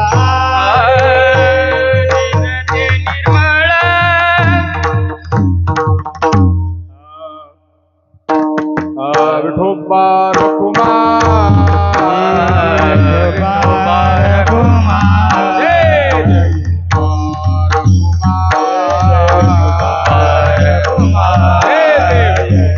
टाळी वाजवा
निवृत्ती प्रसादे पावलो या सुखा उजळली या रेखा ज्ञानाच्या माऊली म्हणतात या ब्रह्मसुखाला मी प्राप्त झालो त्याचं कारण आहे माझे निवृत्ती दादा माझ्यावरती काय झाले प्रसन्न झाले नाही का निवृत्ती दादा प्रसन्न झाल्याशिवाय ज्ञानोबरायांचं इतकं जीवन उंचीवर गेलेलं नाही का काय आपण त्यांचं अगोदरच सांगितलं की गुरु शिष्याची जोडी अलौकिक अशी जोडी आहे आमचे गुरुवर्य घुलेबाबा म्हणायचे रामकृष्ण परमहंस आणि स्वामी विवेकानंद आणि निवृत्तीनाथ आणि ज्ञाननाथ हे गुरु शिष्याची जोडी आधी जनार्दन स्वामी आणि एकनाथ महाराज हे गुरु शिष्याच्या जोड्या अशा होऊन गेल्या की बास त्यांचं नुसतं नाव घेतलं तरी आपण पवित्र झाल्याशिवाय राहणार नाही हे जे ब्रह्मसुख आहे एक गुरु आणि एक शिष्य ही जी परंपरा चालू होती ती ज्ञानोबारायांनी खंडित केली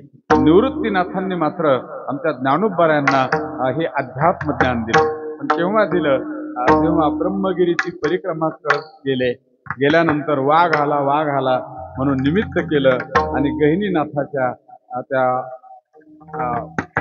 विवरामध्ये गेले आणि चिमटा असा हलवला आणि मस्तकावर हात टाकला आणि निवृत्तीनाथांना गहिनीनाथांनी ज्ञान दिलं गहिनी प्रसादे निवृत्ती दाता ज्ञानदेवा रथोदविले पण इकडे आळंदीला आले होते आल्यानंतर मोठमोठी जी मंडळी होती प्रमुख त्यांच्याकडे विठ्ठलपंत जाऊन विचारतात आमचा थोरला मुलगा हरवलाय म्हणजे हरवला तर हरवू द्या ना मग कशाला शोधता संन्यासाच्या मुलांना कशाला पुन्हा शोधायचे नाही का काही म्हणले हरवला हे वाईट झालं म्हणजे का हरवलेली माणसं परत येण्याची शक्यता असते काहींना वाटत होतं ज्ञानराजासारख्या संतांनी सुद्धा आपल्यामध्ये राहू नये. इतकी दुष्ट विचाराची मंडळी त्याही काळात होती. आणि मग काही कालावधी लोटला, अनंत यातना सहन कराव्या लागल्या.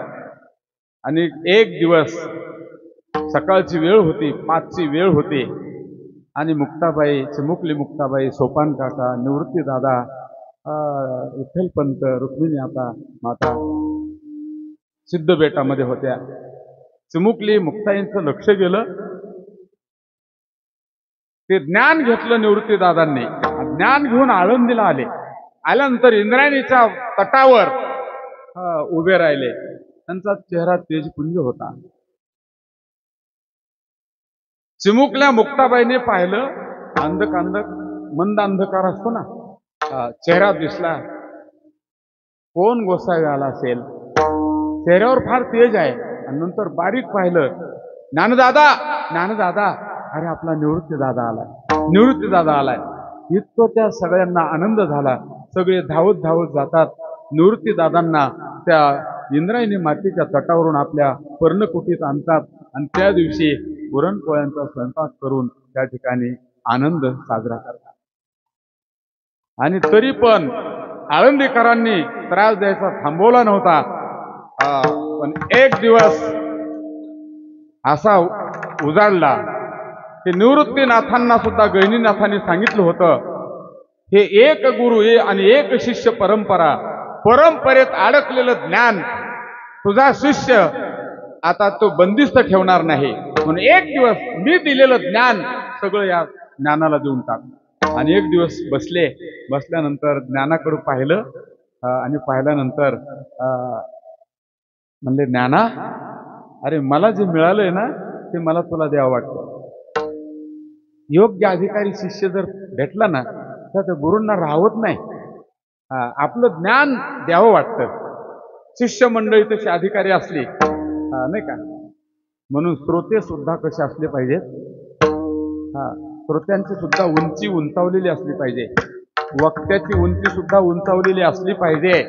वक्त्यांनी आपली उंची कमी करू नये आणि श्रोत्यांनी सुद्धा आपली उंची वाढवल्याशिवाय राहू नये, बरं का. मग श्रोत्याचे 2 प्रकार नेहमी आपण पुराणामध्ये त्याचं चिंतन, प्रवर श्रोता आणि आवर श्रोता, कनिष्ठ श्रोता आणि उत्कृष्ट श्रोता. कनिष्ठ श्रोत्याचे 4 प्रकार आहेत आणि उत्कृष्ट श्रोत्याचे 4 प्रकार आहेत, बरं का. उत्कृष्ट श्रोत्याचे 4 प्रकार आहेत. त्याचे मीन, शुक नाही का, हे उत्कृष्ट श्रोत्याचे प्रकार आहेत. शुक म्हणजे पोपटाच्या वृत्तीचे काही श्रोते असतात, काही चातकाच्या वृत्तीचे श्रोते असतात, काही मीनाच्या वृत्तीचे श्रोते असतात नाही का, काही हंस वृत्तीचे श्रोते असतात. असे 4 प्रकारचे श्रोते आहेत. आणि कनिष्ठ श्रोते काही वृषवृत्तीचे असतात, काही उष्ट्र वृत्तीचे असतात. उष्ट्र म्हणजे उंटाच्या वृत्तीचे असतात, काही बैलाच्या वृत्तीचे असतात, काही भुरुंड वृत्तीचे असतात. असे श्रोत्याचे प्रकार सांगितलेले आहेत. तेव्हा आपण कनिष्ठ श्रोता न राहता उत्कृष्ट श्रोता झालं पाहिजे. आणि श्रोता होऊन तरी अवधान एक वेळ दिजे, मग सर्व सुखाशी पात्र होईजे, हे प्रतिज्ञोत्तर माझे उघड आहे का. म्हणून ज्ञानोबराय हे अत्यंत उंच स्थितीवर जाऊन पोहोचलेले महात्मे आहेत. हे निवृत्तीदादांच्या लक्षात आलं आणि आपल्या श्री गुरूंनी दिलेलं जे काही सर्व ब्रह्मज्ञान आहे ते ब्रह्मज्ञान एक दिवस ज्ञानराजांना दिलं. आणि ज्ञानराजांना ज्या दिवशी हे ज्ञान मिळालं त्या दिवशी ज्ञानराज म्हणतात की मी या ब्रह्मसुखाला जो प्राप्त झालो तो माझे निवृत्ती दादा माझ्यावर प्रसन्न झाले आणि म्हणून मी या ब्रह्मसुखाला प्राप्त झालो. निवृत्ती प्रसादे पावलो या सुखा, उजळली रेखा ज्ञानाच्या. ज्ञानाची रेषा उजाळून निघते. योग्य अधिकारी मिळाला पाहिजे. म्हणून गुरुचा अधिकार सांगितलेला आहे. श्रोत्रिय, कृपाळू, ब्रह्मनिष्ठ आणि उदार या चतुर्लक्षणाने युक्त श्री गुरु असला पाहिजे. आणि शिष्य विवेक, वैराग्य, समाधिषट संपत्ती आणि मुमुक्षुता या 4 लक्षणाने युक्त शिष्य असला पाहिजे. त्याच्याकडे विवेक असला पाहिजे, त्याच्याकडे वैराग्य असलं पाहिजे, त्याच्याकडे मुमुक्षुता असली पाहिजे आणि त्याच्या नाही का विवेक, वैराग्य आणि समाधिषट संपत्ती असली पाहिजे. विवेक म्हणजे काय? आत्मा अविनाशी, स्थिर आणि सुख स्वरूप असून तद्व्यतिरिक्त जगातले सगळ्या वस्तू विनाशी चंचल दुःखरूप आहेत असा अंतःकरणामध्ये जो निश्चय केला जातो त्याला विवेक असं म्हणत असतात. वैराग्य इहलोकापासून ब्रह्मलोकापर्यंत अनुकूल मानलेल्या भोगाच्या त्यागाच्या इच्छेस वैराग्य असे म्हणतात. त्याच्यामध्ये पुन्हा वैराग्याचे प्रकार केलेले आहेत. यतमान वैराग्य, व्यतिरेक वैराग्य, एकेंद्रिय वैराग्य, वशिकार वैराग्य आणि शेवटचं एक परवैराग्य. अपर वैराग्याचे 4 प्रकार आहेत आणि परवैराग्य हे स्वतंत्र एक आहे. आणि असं हे वैराग्य आगा विरक्ती वाचून काही ज्ञानाशी तगणेचे नाही हे विचारून ठाई ठेविले देवे. विरक्ती असल्याशिवाय तुमच्याजवळ ज्ञान राहत नसतं. आसक्त पुरुषाजवळ ज्ञान राहत नसतं. विषय विरक्त दया नाही अपपर संतुष्ट सर्वदा सोय व्यापक निर्धार. विषयाच्या बाबतीत विरक्त राहिलं पाहिजे आणि भगवंताच्या बाबतीत आसक्त राहिलं पाहिजे. म्हणजे आपल्याजवळ ते ज्ञान टिकून राहतं. ज्ञान टिकवणं सुद्धा इतकी सोपी गोष्ट नाही. जसं मी अगोदर सांगितलं तुम्हाला, सप्ताह सुरू करणं सोपं आहे, पण सुरू झालेला सप्ताह 88 वर्ष टिकवणं म्हणजे इतकी सोपी गोष्ट नाही. आणि ज्या कोणी महात्म्यांनी हा सप्ताह टिकवला असेल त्यांना मी अगोदर सांगितलं अकल्प आयुष्य व्हावे तयापुळा. त्यांना भरपूर देवाने आयुष्य द्यावं, आरोग्य चांगलं ठेवावं, त्यांना संतती चांगली लाभावी आणि संपत्ती पण त्यांच्याकडे भरपूर देवाने द्यावी. कारण का असा हा सत्कर तुका म्हणे सत्य कर्मा व्हावे साह्य घातलिया भय नरका जाणे. हे चालवणं फार अवघड असतं. सुरू कुणी करतं. भावनिक होऊन माणसं लगेच माळ घालतात, पण माळ मरेपर्यंत टिकवणं इतकी सोपी गोष्ट नाही. म्हणून भाववश होऊ नये माणसाने लगेच, नाही का भाववश होऊ नये. भावनिक माणसं लगेच पुन्हा दुसरीकडे गेले की त्यांना दुसरा भाव निर्माण होत असतो. म्हणून दृढ भाव आपल्या अंतःकरणात झाला पाहिजे. मी एवढ्यासाठी सांगतो तुम्हाला की निवृत्तीच्या प्रसादाने ज्ञानोबराय म्हणतात माझ्या ज्ञानाला उजाळा भेटला आणि त्यांची प्रसन्नता मला प्राप्त झाली, म्हणून मला आत्मदर्शन झालं. नाही का, त्यांनी माझ्या बुद्धिरूपी डोळ्यात ज्ञानरूपी अंजन घातलं, आत्मा दाखवला. आत्मा दाखवल्यानंतर माझं मन मावळलं. मन मावळल्यानंतर मी ज्ञानाचा वाफा केला, त्याच्यामध्ये हरिनामाचं बीज पेरलं आणि पेरल्यानंतर मला ब्रह्मसुखाची प्राप्ती झाली. आणि अशा ब्रह्मसुखाची प्राप्ती कुणामुळे झाली तर माझ्या निवृत्ती दादांच्यामुळे झाली. म्हणून आपल्या सुद्धा जीवनामध्ये ब्रह्मप्राप्ती व्हावी असं वाटत असेल तर आपण सुद्धा आपल्या श्री गुरुची साधू संतांची इमान ईद्वारे सेवा करा. तद्विधी प्रणिपातेन परिप्रश्नेन सेवया उपदेक्षन्ति ज्ञानम ज्ञानिनस्तत्वदर्शिनाः. असे तत्वदर्शी पुरुषांची तुम्ही सेवा करा. तुम्हाला निश्चित भगवंताची कृपा झाल्याशिवाय राहणार नाही. ज्ञानेश्वर माऊली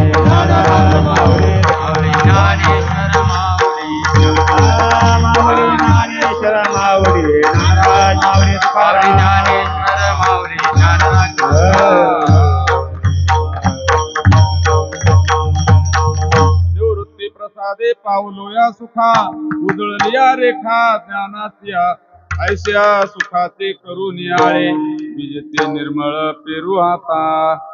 झालेली चिंतन सेवा ज्या संस्थेमध्ये आम्ही शिकलो असे स्वानंद सुखनिवासी सद्गुरू जोग महाराज त्यांच्या चरणी समर्पण करतो.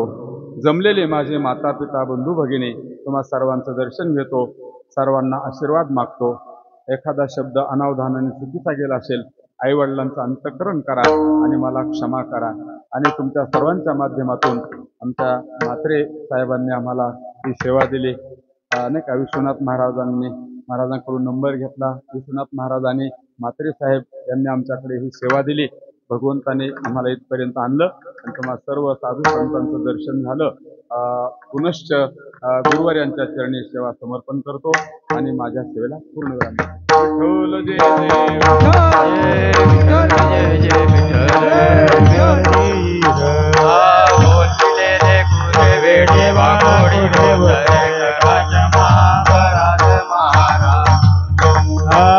नाही विचारला ते कारण